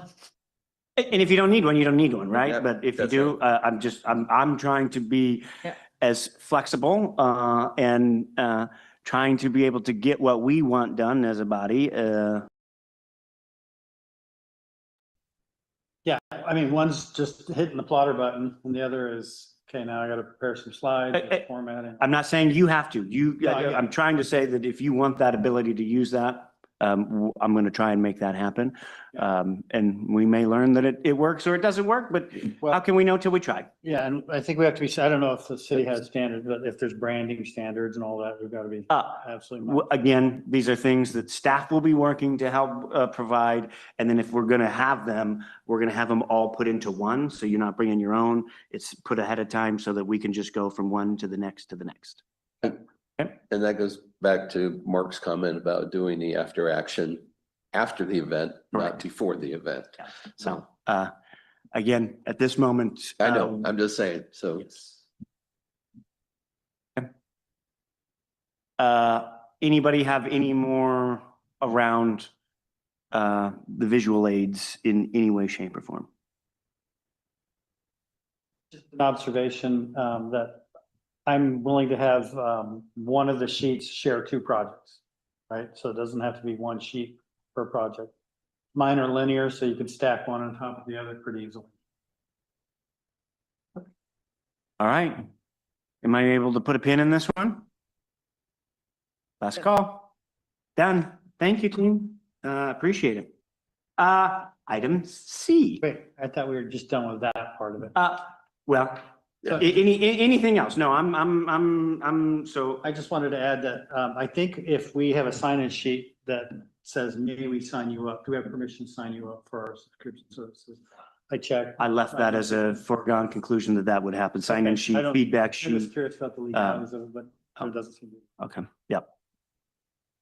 Go ahead.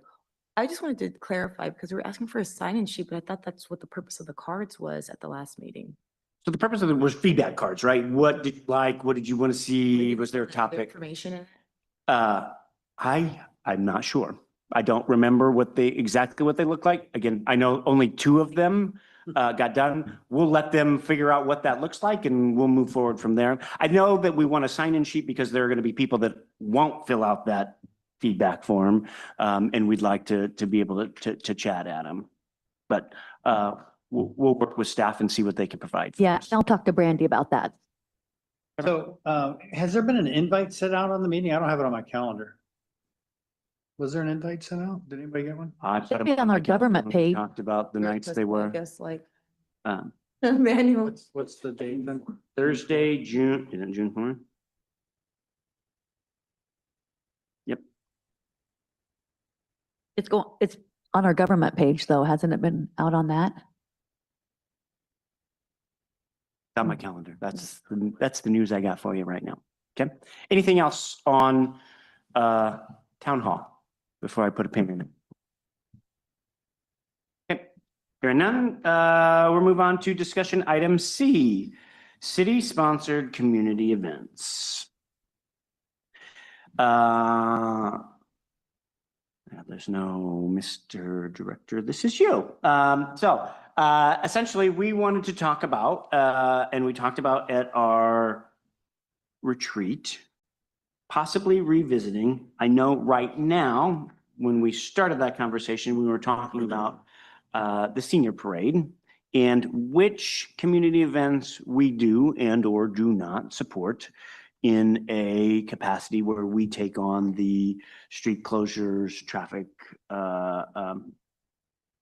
support, and those kinds of things. Since then, we found there's actually 9 different official ones that were codified in code here back in 2009 that say that it's Fathoms of Fun Parade, it's the Summer Festival and Fireworks, it's Saints Car Cruise, it's Festival by the Bay, it's Concerts by the Bay, it's Festival of Chimes and Lights, which has changed to Holiday on the Bay, Cedar Cove Days, the Chamber of Commerce Murder Mystery Weekend, and the Chamber of Commerce Seagull Calling Festival and Wings Cook-Off. We'll just have a conversation on, are there ones that we maybe need to remove from that list? And would we like to visit outside of the one that's been proposed, any additional community events as well? We're going to start with Councilmember Rosepepe and then Fenton. There's 2 questions to this. One is the ones where we have the resolutions for the events, and 2, the resolutions that are grandfathered for city cost in the events, which is one and the same here. No, it's not one and the same. That's what I was told. Okay, it's not one and the same. There were 4 events that were grandfathered in to be paid where the city was providing security, traffic control, etc. These are not those events. Adding events on one hand and adding events for city assets, 2 different discussions. And so that's something. And lastly, if we get in a discussion about adding an event with payment or city resources, we may have to have a discussion about whether a council member needs to recluse themselves from those discussions. Okay, so let's start with getting a read from Ms. Archer, because as I read the code, it says right here that the following community events are deemed to have benefit to the city at large and support tourism into the city, and thus may be supported by city personnel under the direction and control of the mayor and or his or her designated department director without requiring reimbursement of expenses. And they were all 9 of those things that were listed. Go ahead. So let's start with Ms. Archer to get clarification for that point before we move forward. Absolutely. I agree that there's been conversation over time about the scope of sponsored events or ones that are receive public services being limited in scope. Based on my reading of this resolution and my understanding from staff, this is the list of those that receive those services for free. But I think there's only a few left that continue to operate. So maybe that is why that list has been whittled down over time. From a legal perspective, the language that's included in this resolution is the process that we must undertake in order to avoid a potential gifting argument when we provide public services to entities without an expectation of compensation. We have to determine what that compensation is that we're receiving. And so when the council discusses modifying this list, there's a number of different levers you can pull, but we want to make sure to focus the conversation on events that, as these ones clearly were identified in 2009, provide some sort of public benefit for the city, including through the attraction of tourism to the city. So we will need to ensure that whatever events you're talking about, we have some cognizable nexus with a public purpose in order to avoid a gifting challenge. And that's why that language is in this resolution. And that's why presumably these 9 were selected, because that analysis was done in 2009. But that was a long-winded answer to your question, which is, I believe all of these receive subsidized services. I believe, I'm not sure if the chief is in the room or someone from the police department, but where additional traffic control is required, I believe that exceeds our in-house capability. I believe we are asking them to procure that themselves. But I'm not sure which of these that information, or excuse me, that requirement is levied upon. So I'll start there and then happy to answer follow-ups. And I apologize, I cannot find the raise my hand feature on here. And this is Brandy. Hopefully you guys can hear me. And I'm not feeling well, so I'm not going to share my screen. I'm going to save you that screen share there. So I can just recap real quick that from a traffic control standpoint, the city a few years ago did not have the staffing to provide that service to the Saints Car Club as well as the Fathoms of Fun Parade. So those 2 organizations, although they are exempt from costs related to city personnel and traffic control, it was just determined at that time that we just don't have the staffing to do that, and they were required to provide that on their own. So they are. The other events, the Concerts by the Bay, Festival Chimes and Lights, Cedar Cove Days, the 2 chamber events, as well as the Fathoms of Fun, all of those do not require any, I take that back from Festival Chimes and Lights, do not require any traffic control. So from that standpoint, they do not inquire or acquire any city cost from personnel from traffic control. However, Public Works does go out and post signage for our roads and parking lots and parking places for the events that I just mentioned. Brandy, and I'm going to look at Mark also. We passed and Scott's here too. We passed something limiting city assets funding to 4 events, I remember. We grandfathered, and that's what I'm trying to find right now online. Is that something you can find or point us in the right direction? Sorry, I didn't mean to leave you out. No, that's right.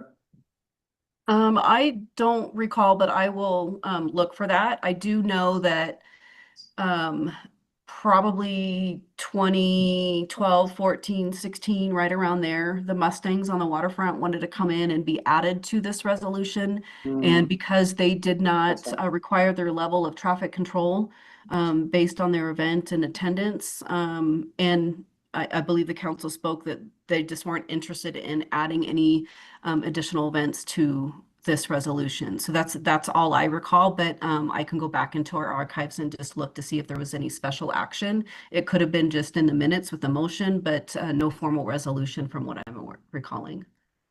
It was 20, okay, yeah, Eric was thinking it was 2022 because I remember it was later than when I came on board, and I came on board 8 years ago. So yeah, so would you, if you could check that, because I think in all honesty, John, it's very germane to this discussion, what we passed.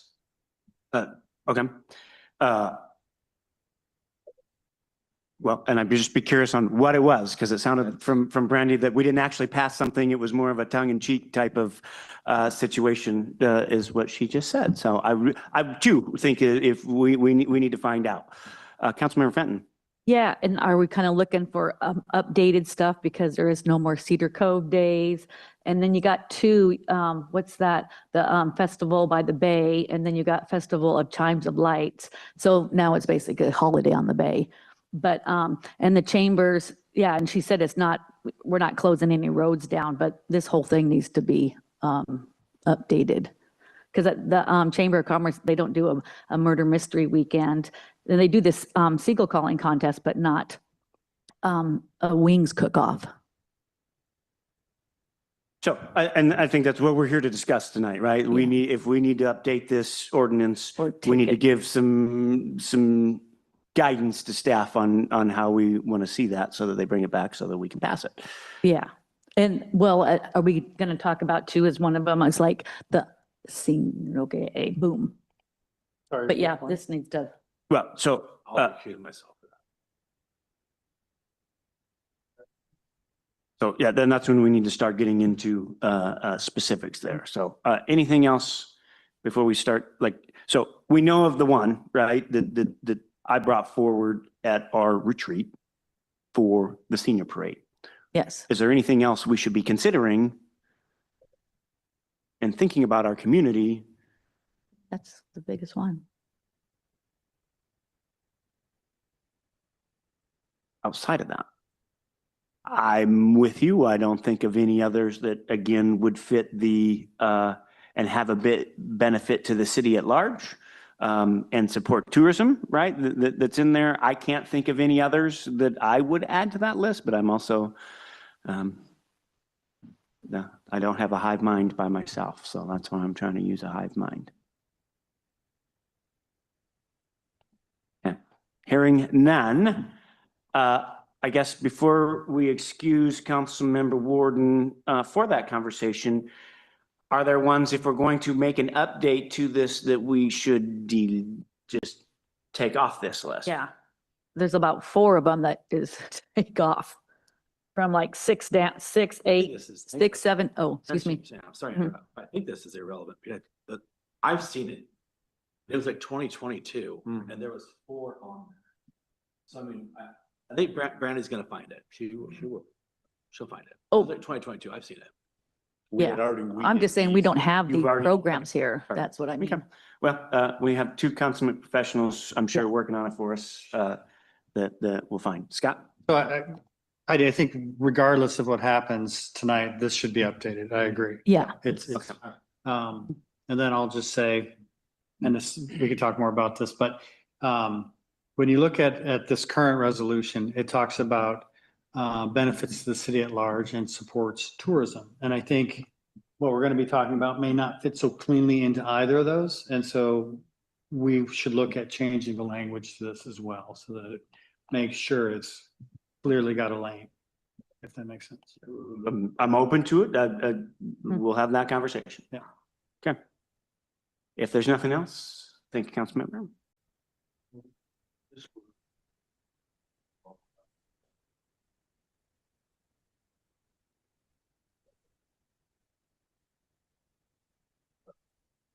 No, I'm in this one. This will be the last piece on this one, so we'll just get through it. Yeah, no, thank you though, because I think D's probably going to take longer than finishing up C. I can just let you know that I did do a quick search in 2022, and there was a lodging tax resolution that was passed, and there was 4 events that was involved in that regarding lodging tax funding and allocations. I'm not quite sure if that's what you're referring to.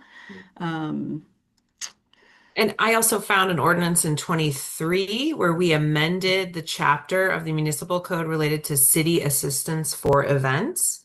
And at that time, we talked about special events that have been exempted from city council, by the city council, from personnel expenses in the form of a resolution shall not be subject to city expenses for or to expenses for city support. So we reiterated and we actually put that in the municipal code. So at that time, there may have only been the 4 active events that were impacted by this code modification.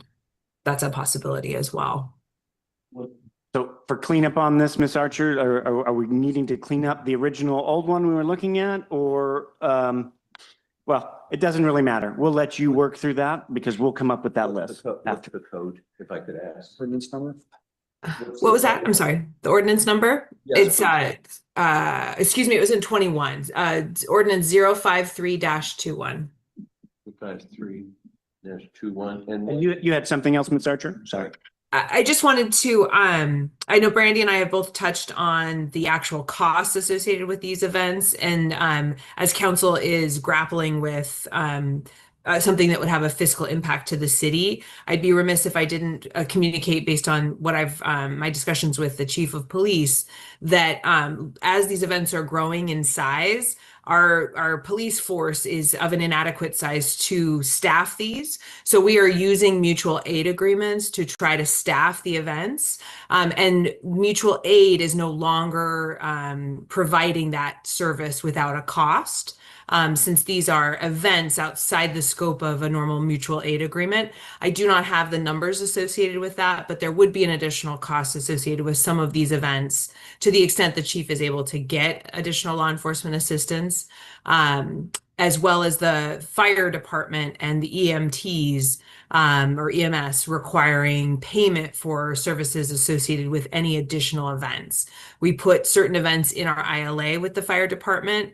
But if we were to add to that list, we may need to negotiate those as well. So just some consideration factors as you mull expanding the scope of the sponsorship. Mr. Pro Tem, it is Public Works Week, so I did want to add on to that. We love special events. Special events are great for every downtown and great for every community, but it's also the cost that you do not see. Every event we do impacts our labor resources. So if you add to and not add staffing or resources, something has to give. And I think the chief would agree with that same comment. So, Yep. Thank you. All right, thank you. Okay, so we're here to discuss at this point now just the senior parade, because that's the only other one to discuss. So I will open up the floor. Okay, so going back to section 1, I think we need to change some language there.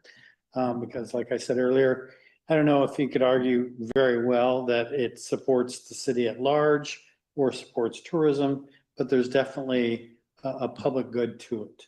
So I would say that we need to look at, if we want to move forward, we need to look at expanding that paragraph, that section. Yeah, I'm okay. Again, I can see it on both, right? Because I can say the same thing for both on I'll just parade for parade fathoms versus the senior, right? I think you're getting a lot of the same. Yep. From outside, these are just students, friends and families quite often. And be coming from outside and that don't come downtown very often. Yeah, there could be a ton of stuff, right? I know grandmas that come in from out of town and those kinds of things as well. Yep. Jay and then Heidi. I have 2 comments about it. And one is, of these organizations, including the senior parade, I'd like to know which ones are 501(c)(3)s on that. And the why isn't the school district involved in helping to fund this? That's a question I had. I thought we'd. So I think there's more to this one. This was an event that came out of COVID.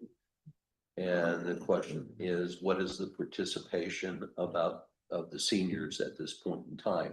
Are we doing it for 100 seniors, 200 seniors, or do we get full participation? Because merchants sometimes get royally upset with this council when we close the street.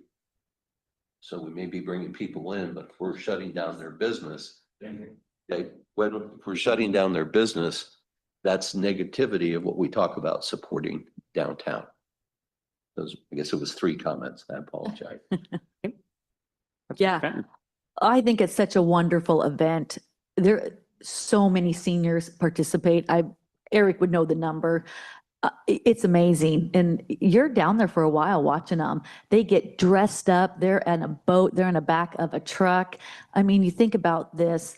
how it evolved from 2020 to now, it's a big deal and it's a big celebration. Not very many, I don't even think towns do this. I think this is quite unique. And so I'm a big supporter of it. All my kids graduated, but I am down there. And actually, I'm down there volunteering and helping out. And I think it helps the restaurants down there a lot. So I think it does bring in economic development.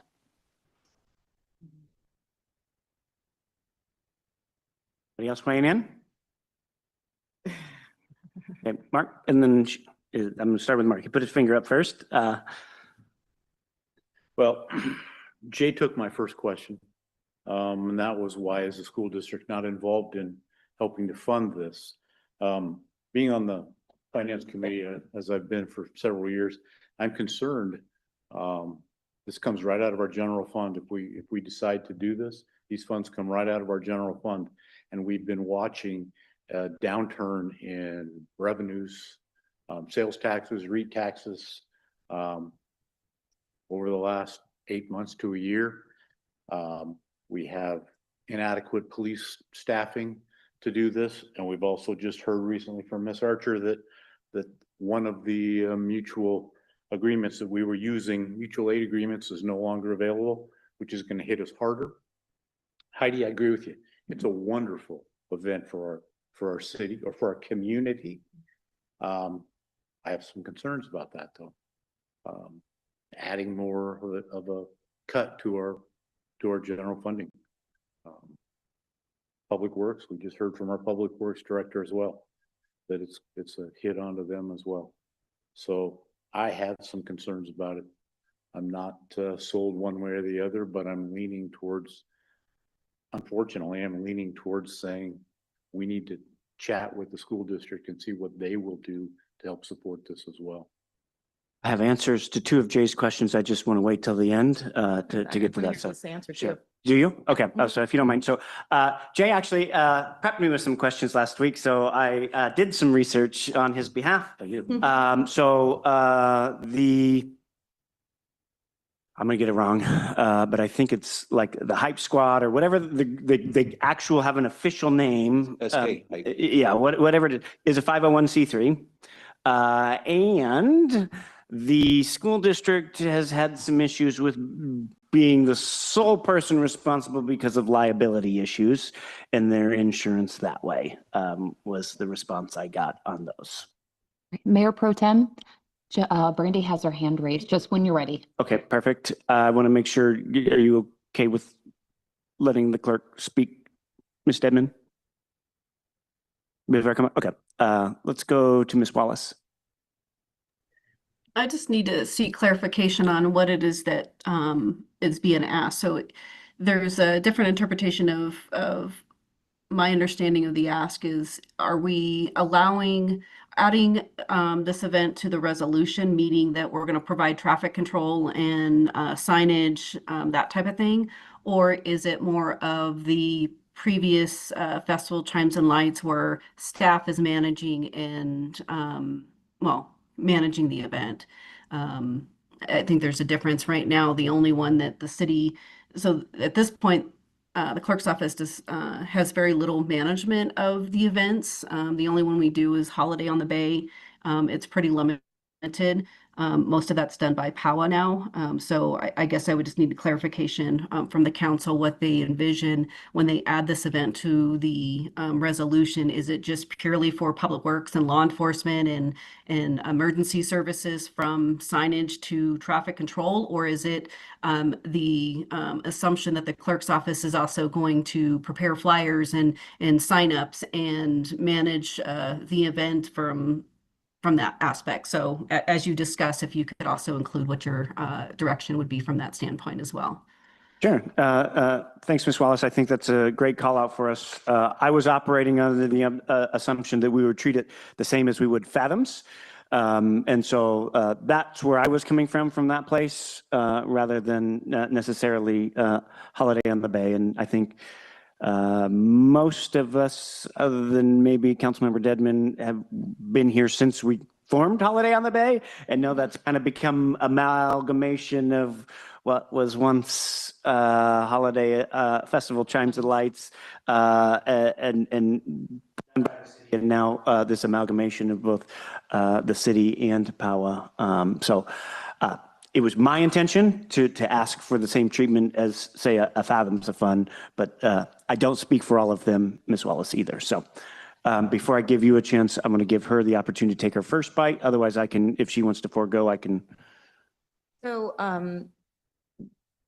when we were, or when, you were talking about how the language for tourism will still fit.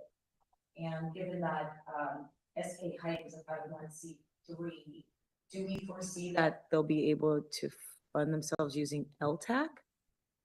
And so something like the amount of money, do you understand my question? I think there's more than one way to skin a cat. I think so. You're saying, could they come ask for that money in lodging tax as opposed to getting? It's possible. We don't ask these other groups to do that as well. So I'm just. Funded by. Some of them are, some of them are not. They have to ask, right? They have to apply for it. Okay, so there's 4. So we have Fathoms. They were funded by LTAC. What are the other 3? Probably Holiday on the Bay. The car, wasn't the car show? And they're not fully funded. None of them are fully funded No. through LTAC No, either. for sure. But I'm just saying that would help if they're getting that money, it would help offset what's happening from, if we, right now covering the general fund. Just trying to think that through. So that the financial implications happening right now may not apply necessarily going forward. I guess that's what I was trying to consider. Okay. So I wanted to talk about indemnification. So question for Charlie. Charlie, my understanding is that we would be providing all of the support, but we wouldn't be providing management. Would we be looking at the 501c3 to provide indemnification to the city? I believe we have these applicants sign an agreement with the agency when we receive funding. But I will double check that with Brandy. So indemnity, the indemnification would have to come in the form of something signed by them. Mm-hmm. So I can double check that with Brandy. Because the reason I bring it up is, as we all know, there are students that are riding in the back of boats and on trailers and those things that the chief would normally frown on. And if it's an insurance issue that the city's on the hook for, we really need to talk about whether that should be continued to be allowed. And I hate to be a Debbie Downer, but the reality is if somebody falls off a trailer under our watch. Yeah, I wonder what we do for Fathoms, right? Yes, the same thing. Yeah. Yep. An answer. So I can just clarify that when they put in a special event, they are required to have their own insurance. Yeah, I think there's. But there is a RCW, I'm sorry, there is an RCW that allows people to be in the back of trucks without seat belts or security for special events. I was surprised.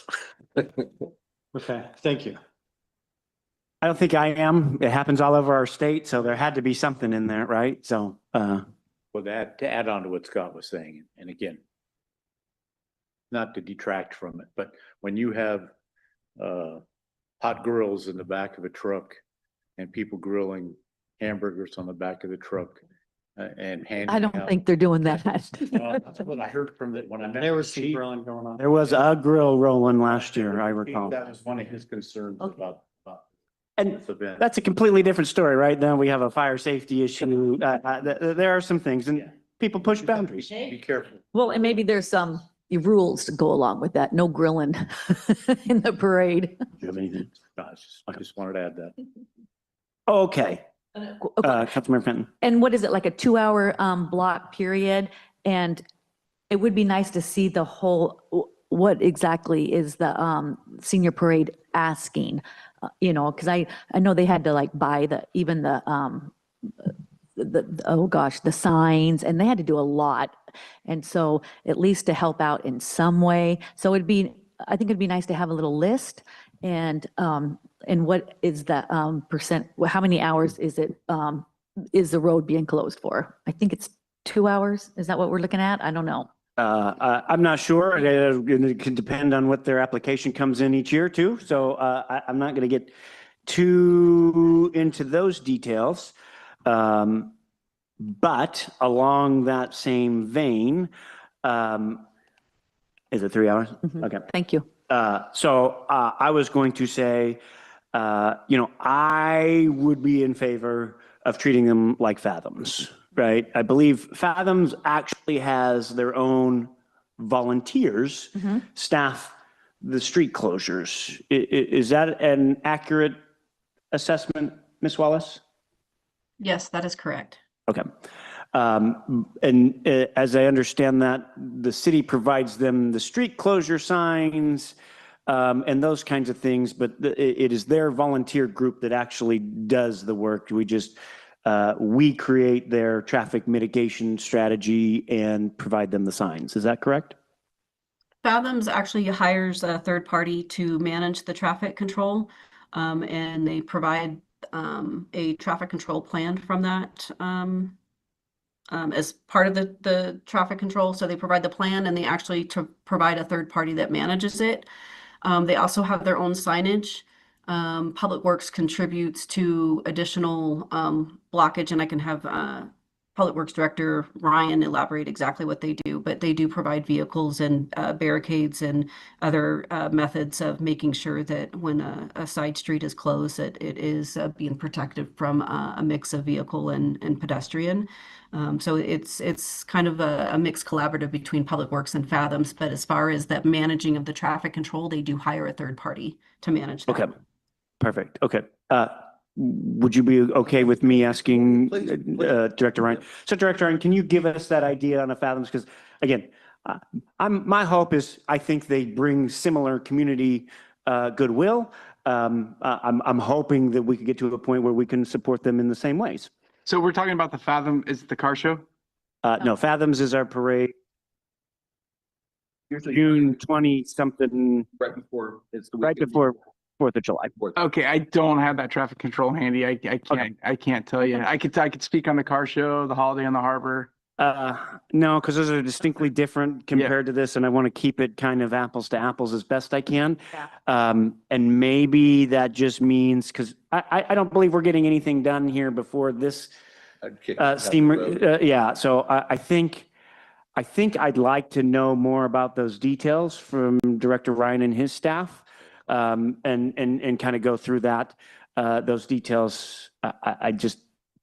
That's how I'm feeling. How did Jay? I'd either like to move it to the next council meeting or to the next work study. I don't think there's an urgency here right now for this year. I concur with that. I also want to say that and say that I don't want to wait till right before the next one like we did with the town hall stuff either. So I am going to ask this be on next month's study session. Is that fair? Fair. Yes, I agree. Is everybody in a queue? Perfect. Thank you. Let's grab Councilmember Warden from the back there. And fell asleep if you back there. would, please, sir, gather up those informations and just have it ready for our next study session for us to digest and debrief. Thank you. That will bring us to discussion item D, mission, vision, values. As was discussed at our council retreat, we wanted to bring up the topic of mission, vision, and values. We have learned, I think, as a body, right, that we even already had some adopted by ordinance vision, mission statements dating way back all the way to 1992. And maybe even older than that. But so there are some things that we have. I have to tell you, I think we could be here all night to discuss this. So I'm going to open the floor with the staff did a body of work last year coming up with some I don't know that you call them government, I guess, values, government value, or organizational values. That's the term I'm going to look for. as well as a mission and vision statements. I, out of simplicity, would say that it might make sense for us to adopt what the staff has, to keep some uniformity as a organization as a whole, even though this body does stand kind of on its own as well. But I think it shows some uniformity and keeps a united voice of what the city represents to all of its constituents. I will say we were the lone part of the city that didn't have active input into this document that's in front of us here on the screen here this evening. That being said, if 100 and some of our employees that all had their say into that could come up with this as a group and did it, I think it would work for me. And we've already printed it, put it on the wall downstairs. And again, I'm not trying to say that we can't change that or do those kinds of things, but I think for simplicity purposes, I'd like to start by suggesting that and then opening the floor from there. So Scott had his hands raised first, and then we'll go to. So I looked at all the documents that we have in our packet, and I don't see any fatal flaw in what's on screen here. And I know we could spend a lot of time wordsmithing something like this. It seems like every time we get into this, we're the principals, we spend a lot of time talking about what are the best words to choose. But I feel like this gets us where we need to be. If there's something fatal, something important to the community we think we're missing as our service to the community, then we should talk about that. But I feel like this is pretty solid. And I like the buy-in that the staff is going to be helping to implement the vision put together. Councilmember Fenton and Councilmember Rose Pepe. Well, we as city council members, we are different than a staff. And so I feel like on the service, they're like service is our commitment to helping our colleagues. So that's like those guys. It's not, I mean, I like this and I like it, but there could be a little tweak because, you know, we got voted in by the people and in our community. So I just feel like it's hitting us, but not as council members. It's a little off, but that's just my little thinking on this. Councilmember Rose Pepe, then Ward. To be honest with you, we could be here all night, all year, wordsmithing this. This is a great overview. I think it meets supporting our community, and it meets supporting, as a legislative body, it meets supporting our workforce. And so I would say that we move forward with this. We can always take a hard look at it later, but there's no, to quote Scott, there is no fatal flaws.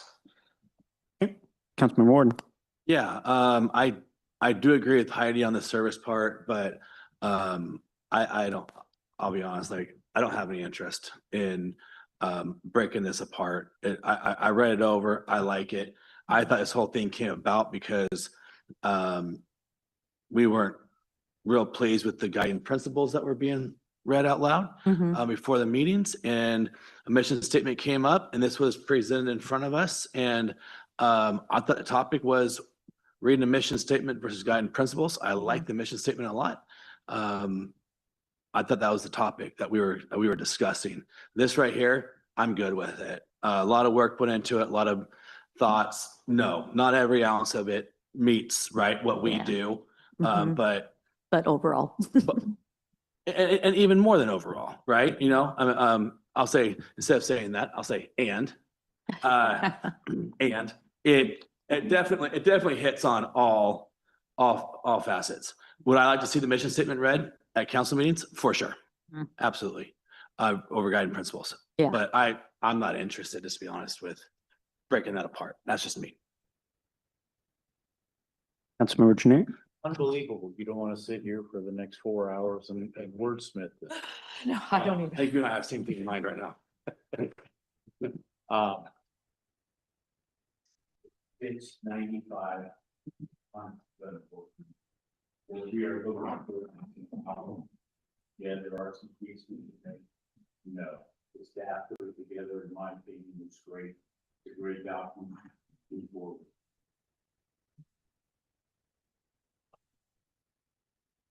Council member. We have one more council member that we haven't heard from. Because I had nothing to add. Perfect. That is perfectly acceptable. Councilmember Rose Pepin. I had a very interesting come to whatever you want to say moment for in 2010 when I was on the school board. We adopted a vision statement, and it lasted almost 15 years. I was surprised. It's been changed, and it changed for a good reason. So things change over time. This is something that we can adopt. When we put together the guiding principles 8 years ago, it scratched an itch, so to speak. There are different feelings in this council about whether they should exist or not. And at some point in time, it may be time to take those down and embrace, take one, get the sign that's down below and put it up, put a copy up here also. So that's my way of saying things change, we move forward. Is this better than what we had since we didn't have one as a city? Yes. So I would say we adopt it and move forward. Those are my 2 cents. Excellent. Thank you. I'll leave my last 2 pennies as well. I like what's presented. I really like our mission and vision. I got to be honest. I don't know how I would change that, right? Our mission is to deliver exceptional public service, ensure safety, enhance quality of life, and continuously improve our community. If that doesn't wrap up everything we do, I don't know what would. So We're continually. because we are, right? And so I'm all on board.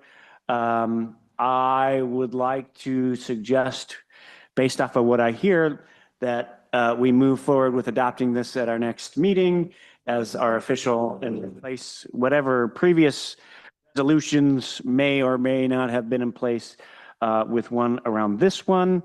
And then I think at that meeting, we can, after adoption, we can talk to the mayor if we want to have a similarly changed out sign. We can have that conversation. And or if we want to do that, we can even ask to have something else read at the beginning of a meeting, because I would love to hear our mission read at our meeting, because I think a reminder of a focus on that is helpful before starting any of our body of work. Is that, get the thumbs? Okay, moving forward with that. Thank you. We got through all that. Good of the order. Well, before I get to the good of the order, let me give you the mayor's report. Just playing. He didn't give me one. I did talk to him earlier today. I was just playing. He doesn't, but I had to give him a little poke just because I can. Good of the order. They're funny. Mark. Get this over here in advance. Yeah, I had the privilege of speaking with a couple of Port of Bremerton officials in regards to our downtown areas. We've had over the years complaints from our citizens up on the Hill and other citizens about the goings on down at the, what I call the gazebo park area. And the port officials have assured me that they're working on some additional signage down there, as well as they're going to be bringing in their own staffing of patrolling to help calm things down, and they're aware of the problems, the uprisings we see during the summertime. They're trying to get that started here within the next week to 2 weeks. So we should have some additional help in keeping the peace down there in that park area. So I think that was wonderful news I wanted to share with you all. I got a question. Go for it. What authority will their patrol have? Like, if they're just walking around, like I've seen them do in the past, and they don't have any authority to ticket or anything like that, people aren't, but kids are not. Trespass, they, yeah. Will they be able to cut that? Well, Same authority they do with the rest of the port, properties around the county, and they also will work closely with the city, with the police staff, so that we can have some quick response down there when needed. Hopefully, it's not needed, but Hopefully not. I mean, at some point, if it doesn't abate, then we have to talk about, well, it looks like to close that off. So, hopefully not. did you have your hand up? I Oh, I tried was to think. I was gonna say, go to the order. Mosquito Fleet this weekend. Definitely a huge shout out to Sarah Butler for all the hard work she did, organization, the Rotary out there. I mean, the amount of mulch those guys did was incredible, incredible.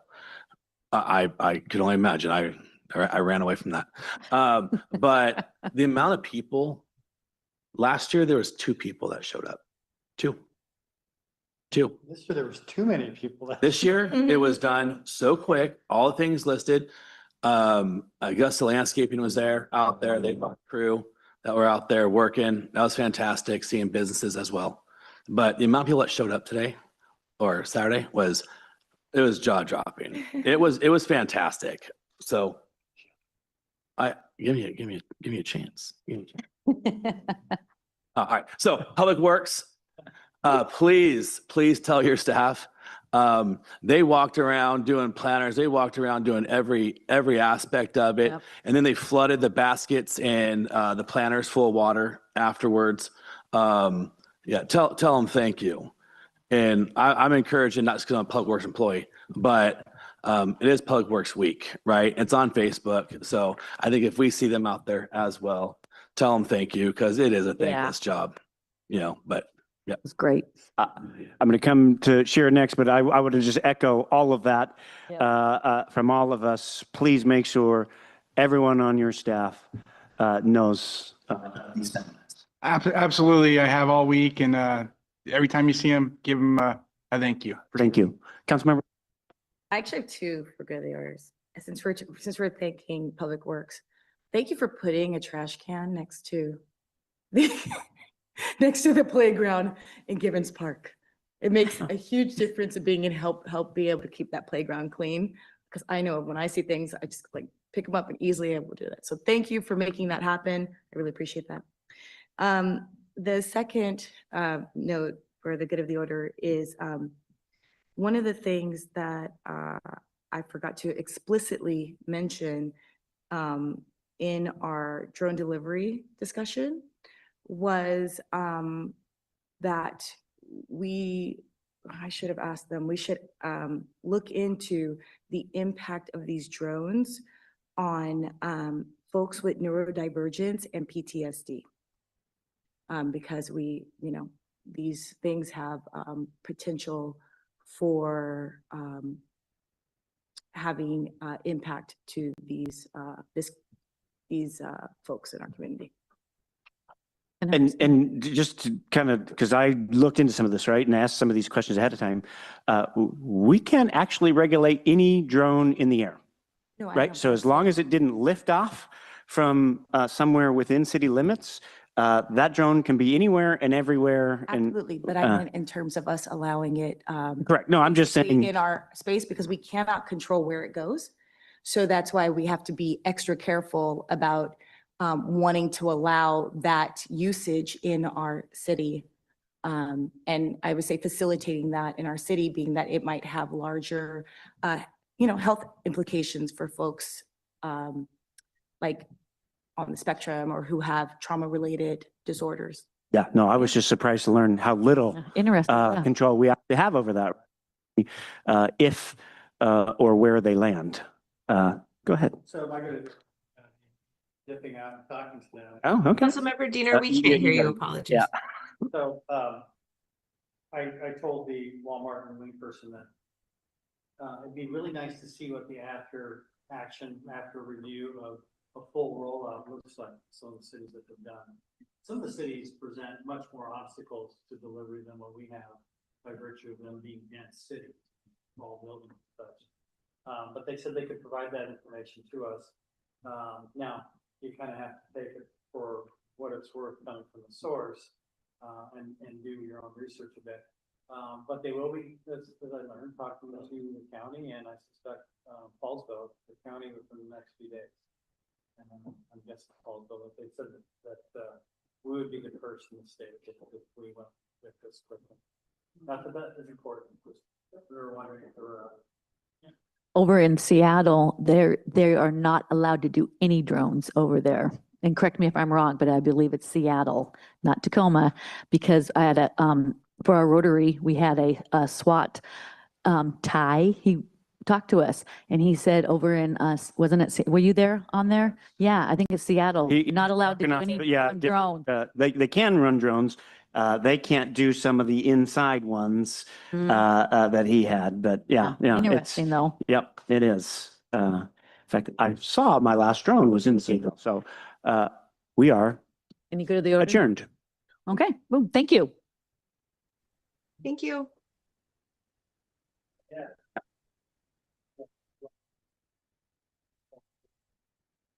Yeah, you too. Monday, Memorial Day. Sunday, I'm waiting to find out. Okay, here's my dilemma this weekend. Monday is supposed to be the 7th of April, which is awesome. All right. Well.